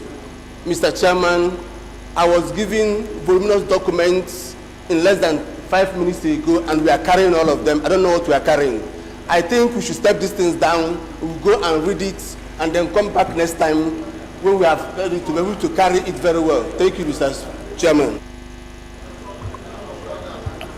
Which order did you come up with? First privilege. I don't think you listened to our introduction before we started. So next time, listen clearly when we are commencing, and we have also tried to ensure that the Secretariat sends you this document through e-version ahead of time. And please, the email you submitted to the Secretariat, always visit it to find out documents that are sent to you. And also send your SLAs, senior legislative aides, to always engage with the Secretariat in making sure that you are up to date in what is happening here. So the clauses are 1 to 50, and we'll go clause by clause consideration. The question is that clause 1 to 50 be made part of the bill. Mr. Clause Speaker, 1? Mr. Speaker, please. Yes. Mr. Speaker, please. Yes. I'm sorry, Mr. Speaker, because I see we are doing a holistic consideration of the clauses, and there's a clerical omission on clause 35, which I want to. We have not gotten to clause 35. Oh, I thought you said 1 to 50. No. Oh, okay, 15. I had 50. I'm sorry, Mr. Speaker. I said we are going to consider 1 to 50, but not that we have called question on it. Okay, thank you, Mr. Speaker. All right. Yep. So be attentive when to get to 35. Okay. But there is a judicial notice or legislative notice of your concern. The chair will respect that when we get there. Clause 1, clause 2, clause 3, 3 to 5. Amendment number 4. Amendment number 4. Clause 4? Yes, clause 4. What's the amendment? Thank you, Mr. Chairman. Honorable colleagues, my name is Jeremiah Umoru, ACA. I represent the good people of Akwanga, Wamba, Nasarawa, Federal Constituency from Nasarawa State. My amendment is establishment and composition of Federal Audit Board. I want to amend that it should be Federal Audit Commission. Also, sir, number 2A, the board shall consist of a chairman who shall have at least 15 years cognate experience in accounting and auditing in the public sector. I wish to amend that it should be both private and public sector, not only public sector. I so amend, sir. Thank you, Mr. Chairman.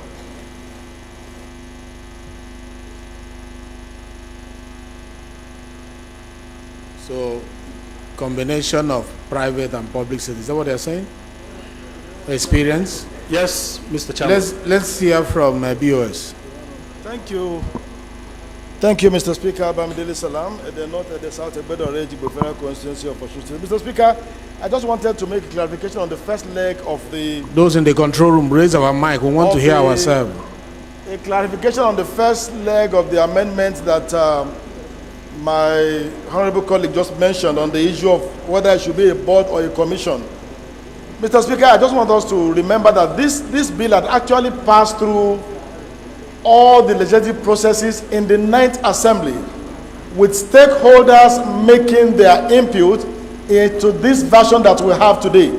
It was only at the point of accent by the president that it was cut off by a fraction of time, and that was why we need to do this. And one of the concerns raised by stakeholders, the Office of the Head of Service and other major stakeholders, was that we have too many commissions already, and that it will rather serve a good purpose to retain this as a board, which was agreed to by all the other stakeholders at that level. I don't want us to go back so that this doesn't suffer another hitch in the eventual pass. So I want to suggest, Mr. Speaker, that we please retain it as a board rather than a commission.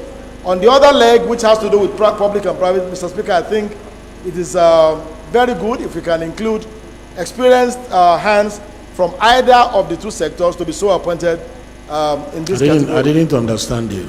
His concern is that this is only public sector specific. Yeah, there is no experience from the private sector. He is saying that for you to become member of the board and to chair the board, that it shouldn't be only 15 years experience in the public sector as an accountant or auditor, that such qualification should include private sector experience. And I want to know, are you in support of his opinion or his amendment, or you are against it? Mr. Speaker, he mentioned two. I said the first one, I am not in support of the first one, which has to do with the issue of whether it should be a board or a commission, but that I support the second leg of the amendment to include experience from the private sector as part of the qualification criteria. Okay, I get you now. Thank you, Mr. Speaker. I think the board should remain the board. Those in support that the board should remain the board, say aye. Aye. Those against, say nay. The ayes have it. The second one of 15 of both private and public, I think it makes sense. Any seconder to it? Everybody is seconding, so the House is seconding it. So those in support that we amend clause 4, sub 2, paragraph A to read public sector and private sector. Yes? You have any concern?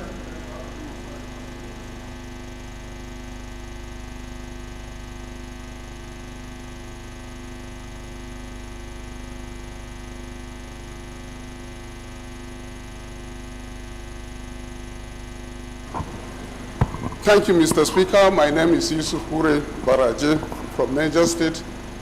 I want to comment on the second leg of the amendment by my brother, that in as much as I agree with that, yes, 15 years, I want to suggest, yes, is okay for the public servant, while those from the private should go for, you should have experience of 20 years. This is my amendment. Yes, because yes, I think that is conflicting. Those in support that private sector, public sector experience should be part of the pre-qualification to become the chairman of the board of Federal Audit Board, say aye. Aye. Those against, say nay. The ayes have it. So clause 4 as amended, further amendment, okay. A minority leader, please.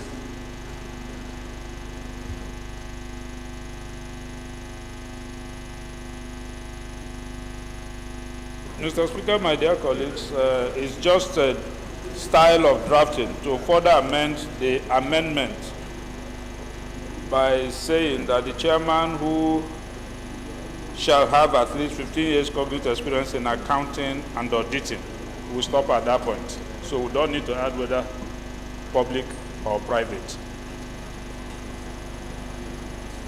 So if we, because public and private covers the whole field. So you're saying, so we should just make experience in accounting and auditing.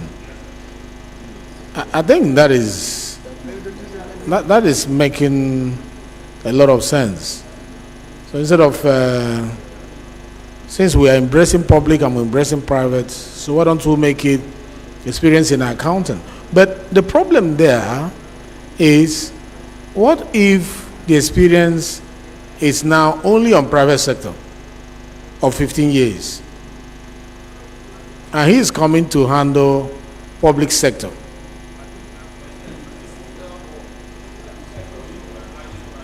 Excuse me. Mr. Chairman, I think that the spirit behind this subsection is that they want to appoint a chairman from the public sector.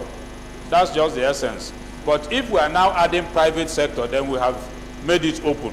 So it's somebody with 15 years experience from anywhere without saying public or private. But It will water down the legislative intention of the drafters. If we say just audit or accounting experience, the truth remains that an auditor in the private sector coming into the private sector coming into the public sector, it will be a new terrain for him. That's a fact. So, and our target here, the mischief we want to cure is in the public sector. That's the reason we are setting up this board. So more of public sector experience is needed for this job. But we are saying, if you don't have up to 15 years in the public sector, probably you did 3 years in private sector and 12 years in public sector. You should combine a combined effect, giving 15 years, irrespective of the fact that you did not do that 15 years in the public sector, should suffice. That is what this particular place is saying. A combination effect of a little bit on the public sector, a little bit in the private sector, making up to 15 years, should be enough. The honorable member who amended this, I think that was your opinion. Can we hear from you? Thank you, Mr. Chairman. My amendment is either private sector or public sector, but putting only public sector in accounting principle, whether in private or public, they are all the same. So if you're in the private sector and you find yourself being appointed in the public sector, the accounting principles, the auditing principles are all the same. So So it's a standard of operation, sir. So whichever we oppose. Thank you, sir. You know, the accounting principle might be the same, but the experience can never be the same. It's a new world in the public sector. That's the truth. Let us not jettison experience and just hold on to accounting principles. Experience matters a lot. How it is done in the private sector and how it's done in the public sector is not the same. I think we should vote on this. Private sector and public sector experience. Those in support of... No, we can't have further debate on this. We can't. Those in support, we either vote yes or no and go back to what... If we say no, we'll go back to what is in the paper. If we say yes, we embrace private sector and public sector experience. So those in support that we have a combined effect of private sector and public sector experience in 4 sub 2 paragraph A. If you want to become the chairman of the board, say aye. Aye. Those against, say nay. The ayes have it. So number 4, clause 4, carried. Carried as amended, right? Mr. Speaker, sir. Mr. Speaker, hands up at the back, sir. Clause 5. No, I've not. The gavel has not gone down. Is it on the same 4? Mr. Speaker. On the Isiaka? Mr. Speaker, sir. I hope it's another paragraph, not A. Because we are done with A. No, Mr. Speaker. We are done with 2A. We cannot go back to 2A. It's not 2A, Mr. Speaker. All right. Isaac Ayokunle Ibrahim before Electoral Federal Constituency. I just want to draw our attention to 6 that we have the members of the board other than the ex-officio. And in the composition... Refer us properly. Refer us properly. 2 what? 4 what? 6, sir. 4, 6, yeah. And if you check the composition, the board shall consist of... There is nowhere among the listed members that we have ex officio. I didn't get that. There's nowhere that ex officio members were listed on the composition under 2, the board shall consist of. However, on 6 there, 4, 6, it's saying that the members of the board other than the ex officio members. No, you want to respond to this, Bamidele? Yes, Mr. Okay, let me hear you. But it's straightforward, Honorable Isiaka. Thank you, Mr. Speaker. Bamidele Salam, Egbedore Ejibo. The ex-official members are those representing statutory offices.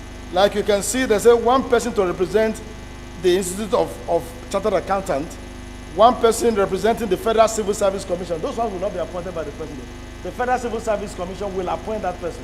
So the ones to be appointed by the President are those that are not those ex-official members. So that's what that section 6 refers to, sir.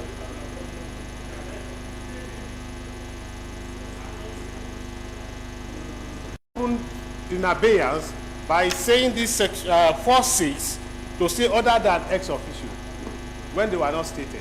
That's my position, Mr. Speaker, sir. I mean the chairman.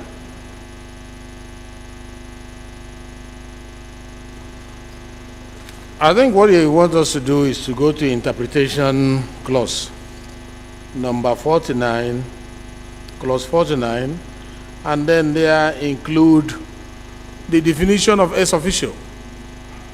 I think that is what you're asking us to do.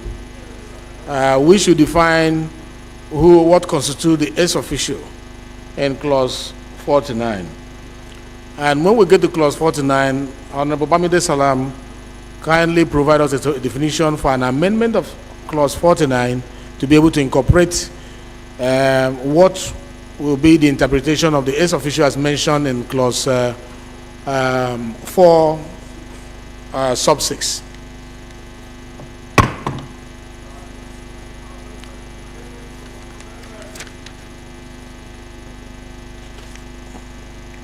So 4 as carried. Carried. 5. Clause 6. Yeah, a minority leader. Sorry, sir. Clause 6, under 4, you find out that it says members of the board and other ex-official members shall be appointed by the president subject to confirmation by the Senate. I think it should be confirmation by National Assembly rather than allow the Senate alone to continue to perform these functions. So I ask that we amend Senate to read National Assembly. Any seconder to that amendment? Honorable Maki. Thank you, Mr. Chairman, my honorable colleagues. I remain Abubakar Maki Eleman. I stand to second the amendment made by my senior colleague. I so second. Thank you. Those in support of this amendment say aye. Aye. Those against say nay. The ayes have it. So 6 as amended. So it's 5. 4.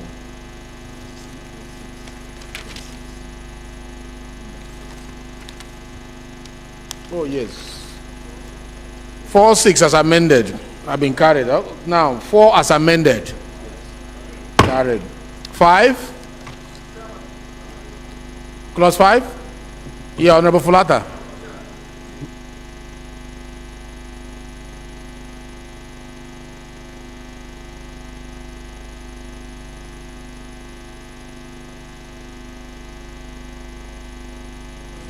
That is a good one.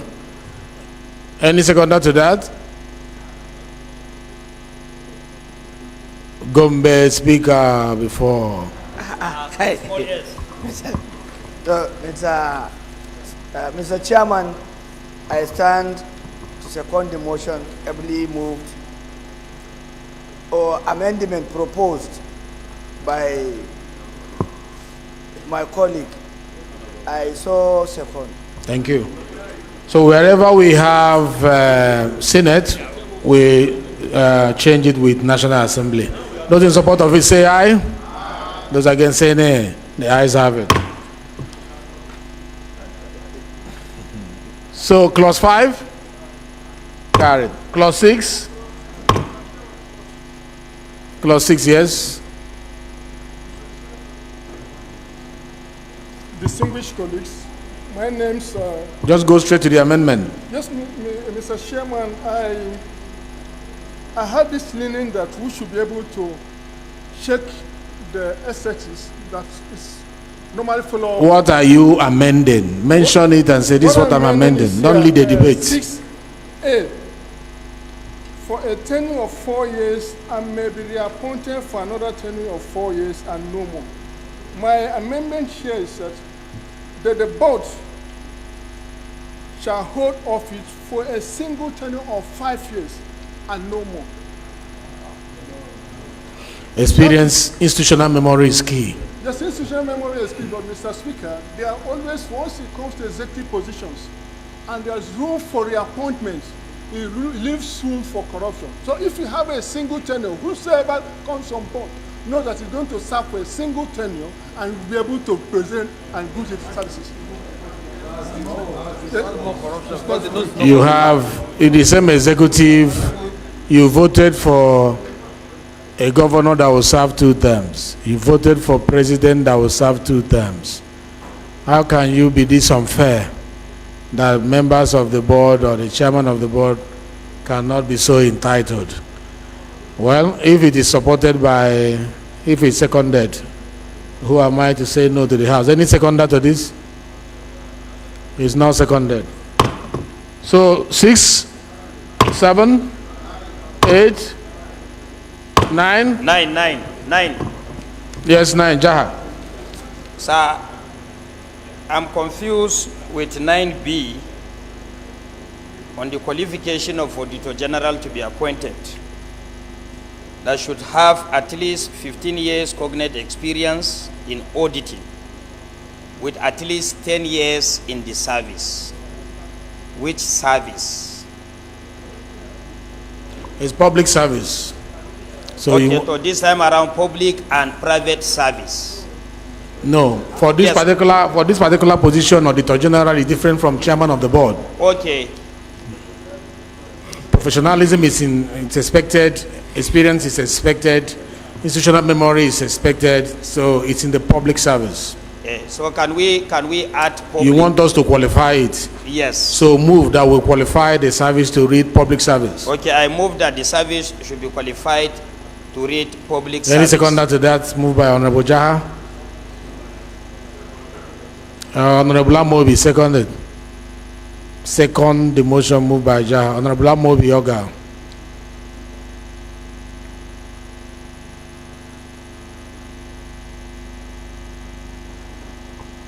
Mr. Chairman and my honorable colleagues, I rise to second the amendment done by my senior colleague, Honorable Jaha. I so second. Those in support of this amendment say aye. Aye. Those against say nay. The ayes have it. So 9 as amended carried. Carried. 10, 11, 12, 13, 14, 14 to 20, 20 to 30. Which number are you interested in? 22. 22. Yes. Yes. Thank you, Mr. Speaker. My mind tells me that those who did this are planning for themselves to continue in service in perpetuity. And what is the amendment? That the staff who are public servants will have to stay for 40 years and 65 years of age before they leave is completely a contradiction to the public service rules that guarantees that public officers retire at 60 or 35 years, whichever one comes, first. I agree with you. Any seconder to that amendment? Yes, Pat.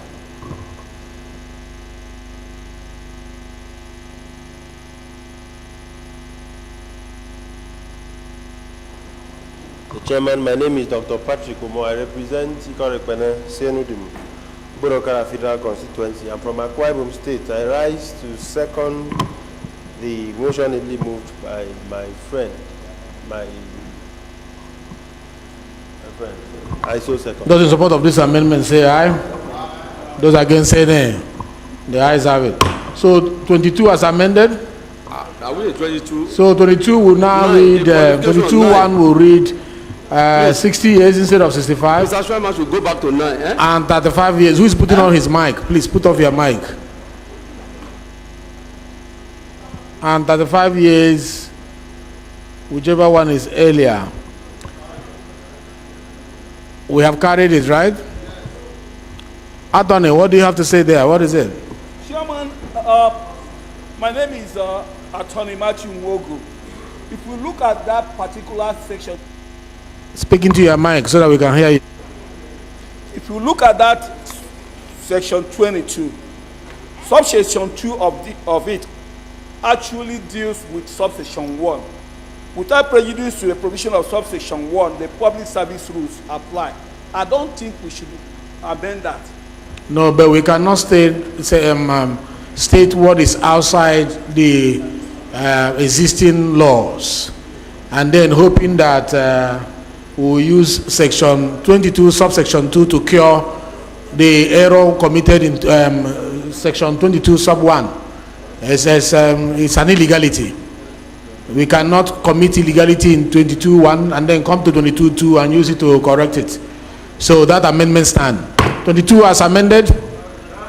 23, 24, 25, 26, 27, 28, 28 to 30, 30 to 36, 36 to 40. 35. Okay, 35. Yeah, you took 35. Legislative notice of the amendment 35 4. Mr. Chairman, 35-4. An auditor shall not, without the written consent of the general, publish or disclose information. Speaking to the mic, we want to hear you. An auditor, it reads what we have there. Now reads that an auditor shall not, without the written consent of the general, publish or disclose information obtained in the course of an audit, except when required to do so by a court of law. The amendment proposed, Mr. Chairman, is by a court of law or by a resolution of the National Assembly. And I can we don't need any resolution from the National Assembly for what have been provided by the Gronom. And the Gronom is section 8889. Yeah, that's my concern, Mr. The Chairman. chair is addressing the House.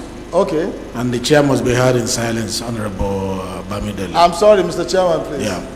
The provision of our law is that 8889 empowers us to request for any document and request for anybody to appear before us. It's not our duty to publish, to ask any agency to publish document for the public. It is our duty to request for document that will use us in the course of our oversight function, our mandate. So making an act which is below the Gronom to be able to carry out this duty is not well placed. I don't think that amendment should stand. It is against the provisions of the Constitution. The Constitution gave us the right to request. And the issue of publishing is an executive mandate. It's not our own. We cannot enter into the parameters of their own arm of government in the spirit of separation of power, the doctrine of separation of power. 35 has carried. 35, 36, 37, 38, 39, 40, 40 to 50.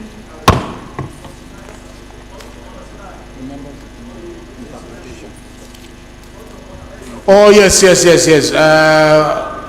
I move that, please, Minority Leader, move that we rescind this gavel decision on 49. Mr. Speaker, my dear colleagues, I will move that we amend section 49 by adding the interpretation of ex officio. Any seconder to that? Chairman Walk, second. Thank you, Mr. Speaker. I'm Honorable Akelavi from Oyo State. I rise to second the motion ably moved by the minority, the amendment ably moved by the minority leader. As to second. That we amend 49, say aye. Aye. Those against say nay. The ayes have it. The amendment to 49, Interpretation Act. Honorable Bamidele, do you have a provision for the definition of ex officio? Mr. Chairman, my understanding of the provision and the suggestion I want to make is that the ex officio can be defined as those members of the board other than those indicated in subsections, sections 2A, now we have quite A, B, C, no, A, B, D, and E. Why don't you say it as those members other than members referred to as members of the board as acknowledged by clause 2? Mr. Chairman, everyone is included in clause 2, including those who are supposed to be ex officio members. They are also captured in clause 2. Those are the ones, for example, the person representing the Federal Civil Service Commission, who is not below the rank of an auditor. In subsection E there, sir, is supposed to be an ex officio member, and it's captured under clause 2. When you say other than, it means that ex officio that you are referring to is the one that is defined in year 49. Mr. Chairman, my understanding is that you want us to have an interpretation of the ex officio so that the mischief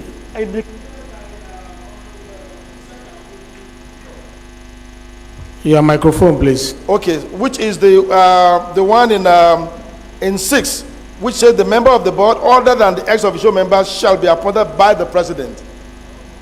That's what we want to cure, Mr. Chairman. That's my understanding. I agree with you. And I'm saying in the whole of that section 2, we have a list from A to I of membership of the board. And included in that list are those who are supposed to be those ex officio members. And those are those who are representing specific So what are you offices proposing? of the federal. I'm proposing that we should just define ex officio members as those members other than those who are in, then we mention, you know, the relevant subsections. Mr. Chairman, that may need the drafters to further work. Thank you, Babedele. Can I hear from Pat PhD? What is your proposition? Thank you, Mr. Chairman. My name is Patrick Umo. I represent the people of Ikorekpene, Esienudim, Oborokara Federal Constituency. I come from Akwa Ibom State. Mr. Chairman, sir, in interpreting the phrase ex officio, we are not looking at it literally. What is contemplated here should be in reference to Section 4, Sub 6, to give proper interpretation to the phrase ex officio. Mr. Chairman. Is that the only place that ex officio was mentioned in the Act? So if you make it too specific, what of other places where it's mentioned? Because you are defining ex officio, so wherever it appears in the Act, it will get that particular interpretation. Yes, sir. But even with this in mind, ex officio here, as contemplated by this law, will mean other members not appointed by the president and whose confirmation is not made by the National Assembly. Members not appointed by the president and whose confirmation is not required by the National Assembly.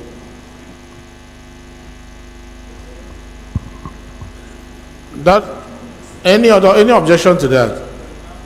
No, you can say. The ex officials, who are going to appoint them, if not Mr. President? Mr. Chairman. Is it the chairman that will appoint them, or the members of the board that will gather together to appoint ex officio? Minority Leader. Mr. Chairman, thank you. I think that the essence is for the members that are appointed by institutions and associations.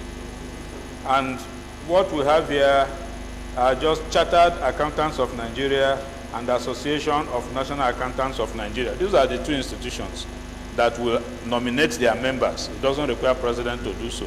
But every other member of the board should come from the president.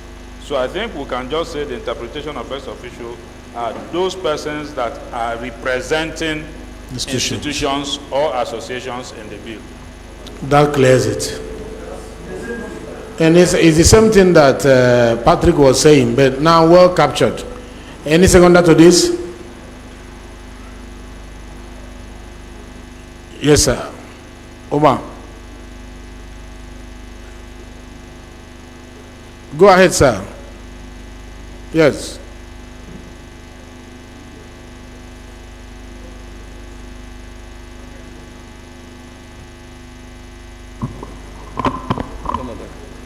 Mr. Speaker, sir, I'm Hussein Mohammed Jallo, representing the Federal Constituency of Kaduna State. I hereby second the amendment ably made by my colleague. I so second. Those in support of this amendment say aye. Those against say nay. The ayes have it. 49 as amended, carried. 50, carried. Shadows, carried. Explanatory memorandum. Long title.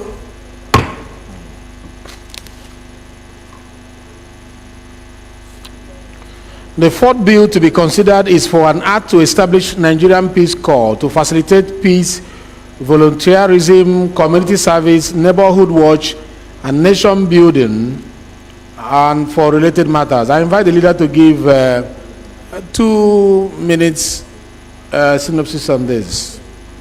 Leader, please. Mr. Chairman, Julius Ihonvere. Point of order.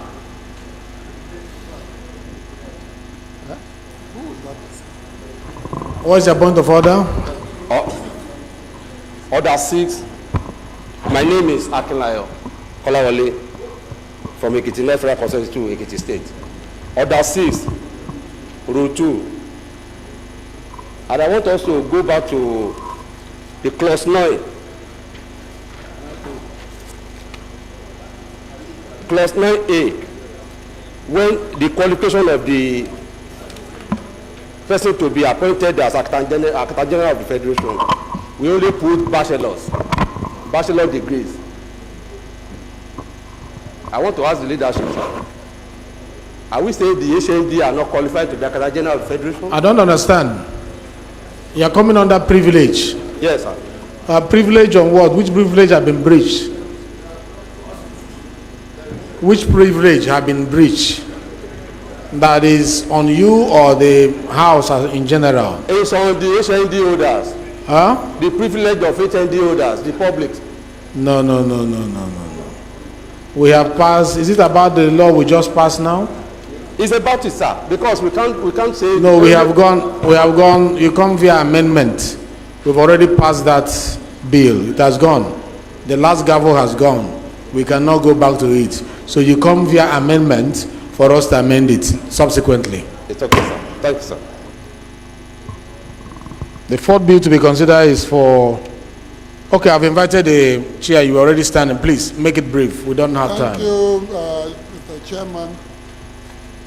This bill is to establish the Nigerian Peace Corps, and I think it is a very welcome and timely bill. It's been on for a long time. I just want to point out two areas. First is the provision that it will be a second line of public safety. The civil defense tried to occupy that area, but unsuccessful. And I think the Peace Corps, with the way it is structured and the functions articulated in the bill, will do very well, especially by working at the community level and providing security for our educational institutions. The first line of defense, our schools are exposed. 78% or more have no fences, no gatemen, no security personnel. So the Peace Corps will occupy that area and provide the first line of defense.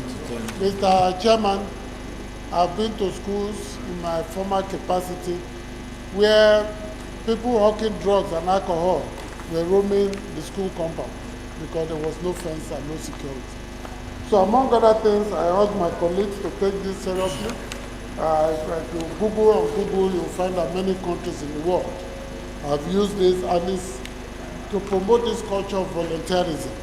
This is missing. All our young people want to get paid. Even to sit in your office and gain experience, they want to get paid. Part of the issue of the youth corps, you see there's no salary, emoluments, etc. There are going to be any allowances. And I think it's something we should support. And let's Honorable Maki, sit down. I need you. To build security from the bottom up. Thank you very much. Thank you. We really have to hurry because we said we want to leave here before 2 o'clock. So please, let's keep that in mind. We are going to Sokoto and the aircraft is waiting for some of us who are going, so we don't drag some of these issues. So the question is that the bill, that the clauses 1 to 42 be made part of the bill. Clauses 1 to 10. No, amendment, sir. Amendment, Mr. Chairman. Amendment, Mr. Chairman. Clause 4, Minority Leader. Yes, sir. My dear colleagues, clause 4 is just the same thing with the previous bill, to delete Senate and substitute it with National Assembly, and do the same wherever Senate appears. I so move. Any seconder to that motion? Yes, let's hear from you, Chairman, Rules and Business. Thank you, Mr. Chairman. I rise to second the amendment ably moved by the minority leader. So thank you very much. Those in support that Senate should be replaced with National Assembly wherever it appears, and the ayes say aye. Aye. Those against say nay. The ayes have it. Clause 5. To number 5, Tese.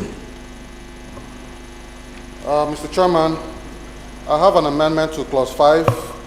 It reads, a person shall not be appointed as chairman or member of the board if he is not qualified or if he is disqualified for election as a member of the House of Representatives. Mr. Chairman, I believe that this should read, a person shall be appointed as chairman of the board if he or she is qualified or meets the criteria to be a member of the House of Representatives. So I believe the crafters of this clause wrote it the other way around. I believe that it should be written in the positive side and not in the negative.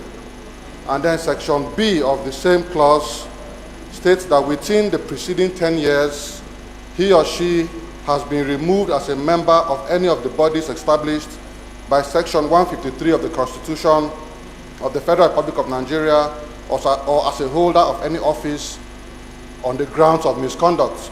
I believe that this clause should also read that the person within the preceding 10 years has not been convicted or indicted by a court of law or a judicial panel of inquiry in Nigeria or any other jurisdiction around the world. I so move, Mr. Chairman. Any seconder to those amendments? Yes.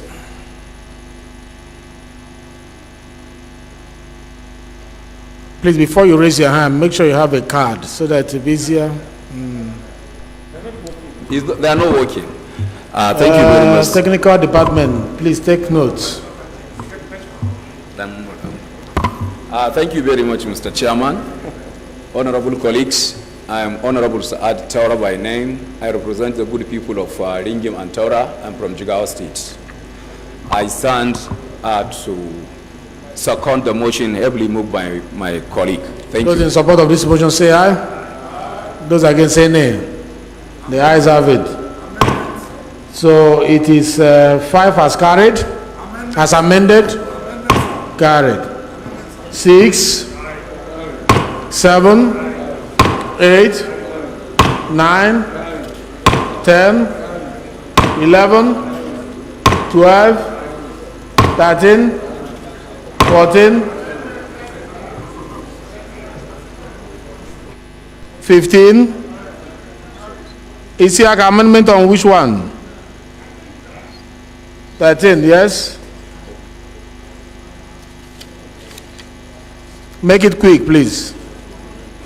Yeah, Mr. Chairman, Ibrahim Isiaka, may I propose I'll amend 13.2 on the age range, 18 to 40, Mr. Speaker.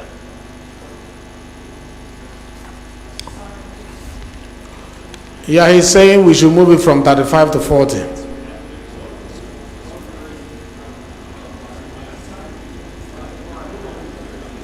Members of the corps shall be Nigerians within the age of 18 to 35. Does it mean at 35 you leave the corps? At the time of enlistment. Okay. Are you saying that 40 is still young? 40 is the new 30.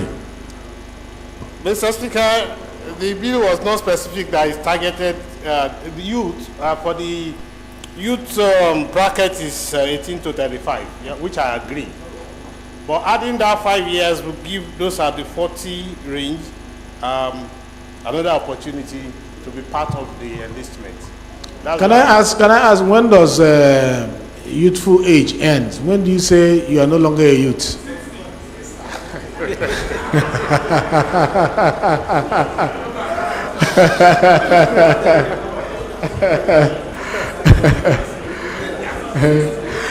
Honorable Isiaka is trying to widen the scope so that we have more people volunteering, like preached by the leader. Leader, let me have you respond to this. We need their wisdom, sir. Mr. Chairman, we have an army of young people in this country, ranging from... Are you saying 40 is not young? 40 is old. He's married, he has children, grandchildren.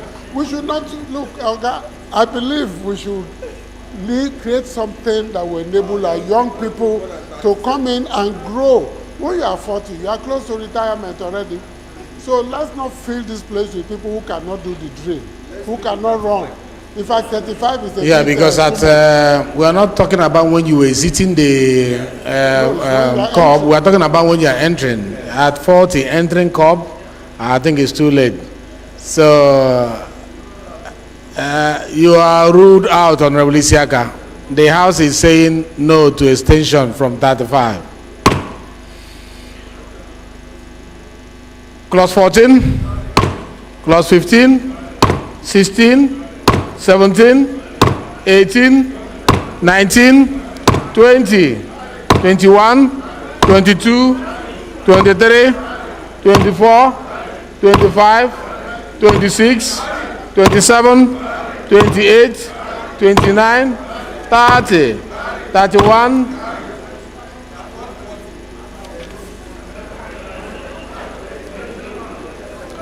31 to 40, schedules, explanatory memorandum, long title.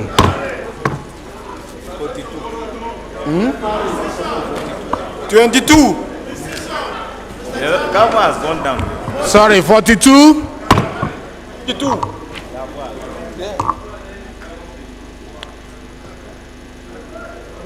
House Leader moved that the House referred to plenary to report progress. House Leader, please. Point of order, Mr. Speaker. Mr. Chairman, having concluded and considered and concluded the 4 reports, I rise to move that the House to reserve that to. Minority Leader, please. Mr. Speaker, my dear colleagues, I rise to second the motion. I so second. The House hereby refers to plenary to report progress. Oh, I didn't put the question. Those in support of the motion that the House report to plenary say aye. Aye. Those against say nay. The ayes have it. The House hereby refers to plenary to report progress.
The Housing Committee of the Whole considered the report on a bill for an act to repeal the Nigerian Institute of Transport Technology Act Cap 116 and 116 laws of the Federation of Nigeria 2004 and enact the Nigerian Institute of Transport Technology Bill 2023 to provide the full-time and part-time courses of instruction and training for the general development of transport and logistics sector of the Nigerian economy and for related matters, and approve clauses 1 to 33, the schedule, explanatory memorandum, and the long title of the bill.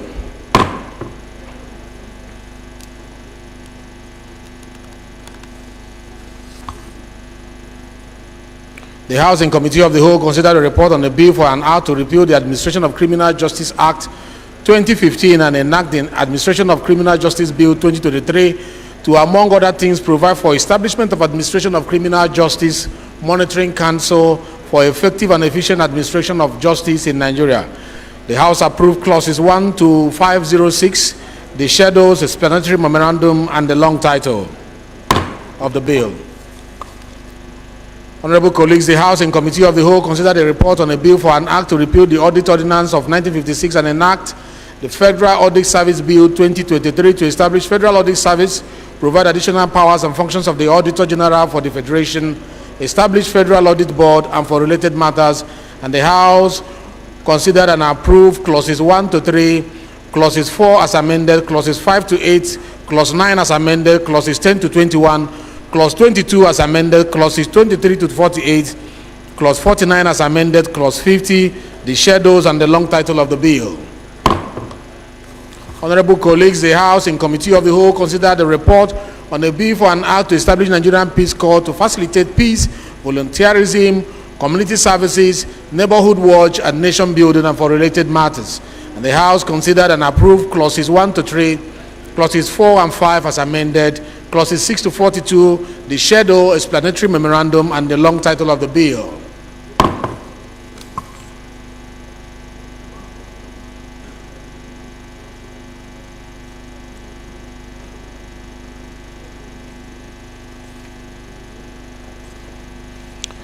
The House Leader is invited to move that the House do adopt the reports of the recommendation of the Committee of the Whole. House Leader, please.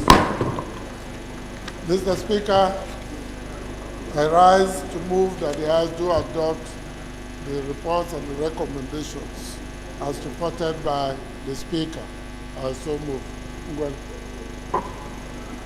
Mr. Speaker, I rise to second the motion as moved by the House Majority Leader. I so second.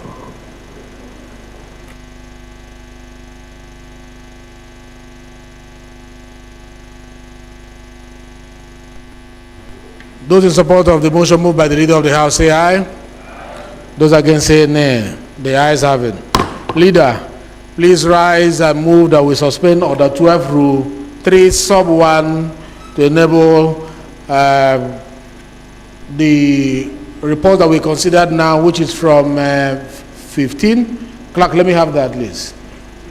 I think it's 15, 16, 17, 18. Be read the third time. Move for the suspension of the rule 12, please. Mr. Speaker, I rise to move that the House do suspend Order 12.3.1 to enable us to adopt the reports that have been presented by the Speaker. Mr. Speaker, my dear colleagues, I rise to second the motion that we suspend relevant rules to allow us to read those bills for the third time. I so second. Those in support of this motion that we suspend Order 12 Rule 3 Sub 1 say aye. Those against say nay. The ayes have it. Clerk, you are invited to read the long title.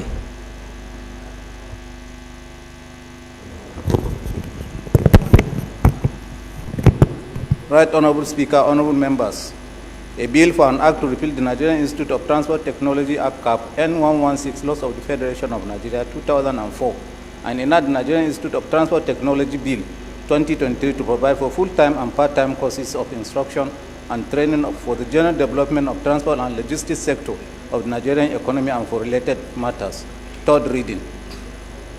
A bill for an act to repeal the Administration of Criminal Justice Act 2015 and enact the Administration of Criminal Justice Bill 2023 to, among other things, provide establishment of Administration of Criminal Justice Monitoring Council for effective and efficient administration of justice in Nigeria.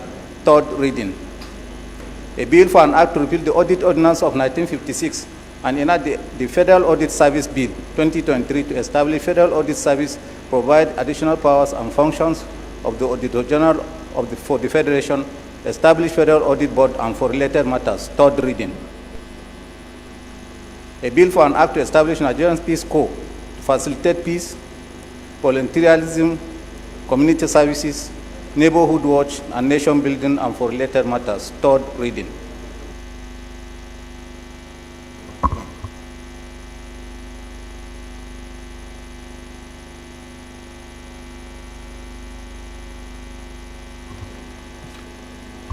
Bills 15, 16, 17, and 18 read for third time and pass. Special announcements. There's a special committee to identify and recover seized funds. The members of the committee as follows: Barrister Umeha, Honorable Barrister Umeha, Honorable Muhammad Hassan, Honorable Saidu Musa, Honorable Ahmed Munia, Honorable J.J. Umaro, Honorable Stainless, Honorable Ginger Musibe, Honorable Munachi Aluze, Honorable Ibrahim Tanko, Honorable Salisu Koko, Honorable Ezenwachuku, Honorable Haiya Abdurrahman. The chairman of this committee is Honorable Munachim Aloze.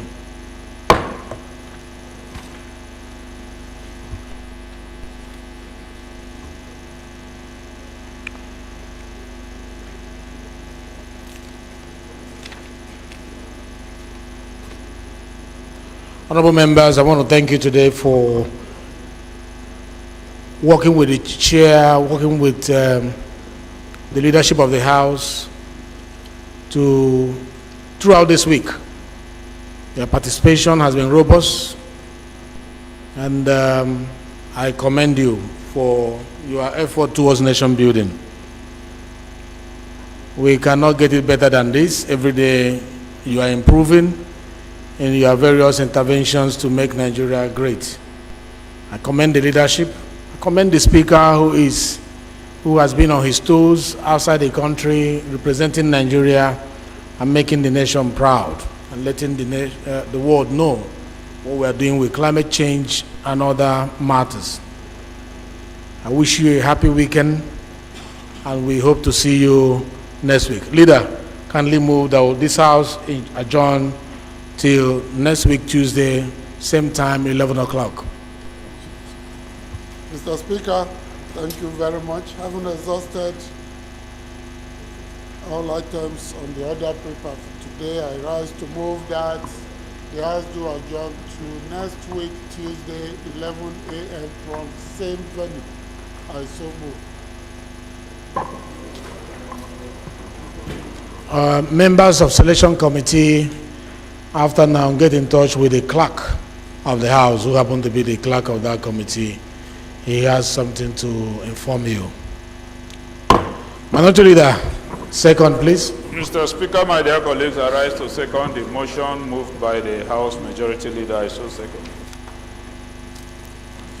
Those in support that this House be adjourned till Tuesday, next week, same time, 11 o'clock, say aye.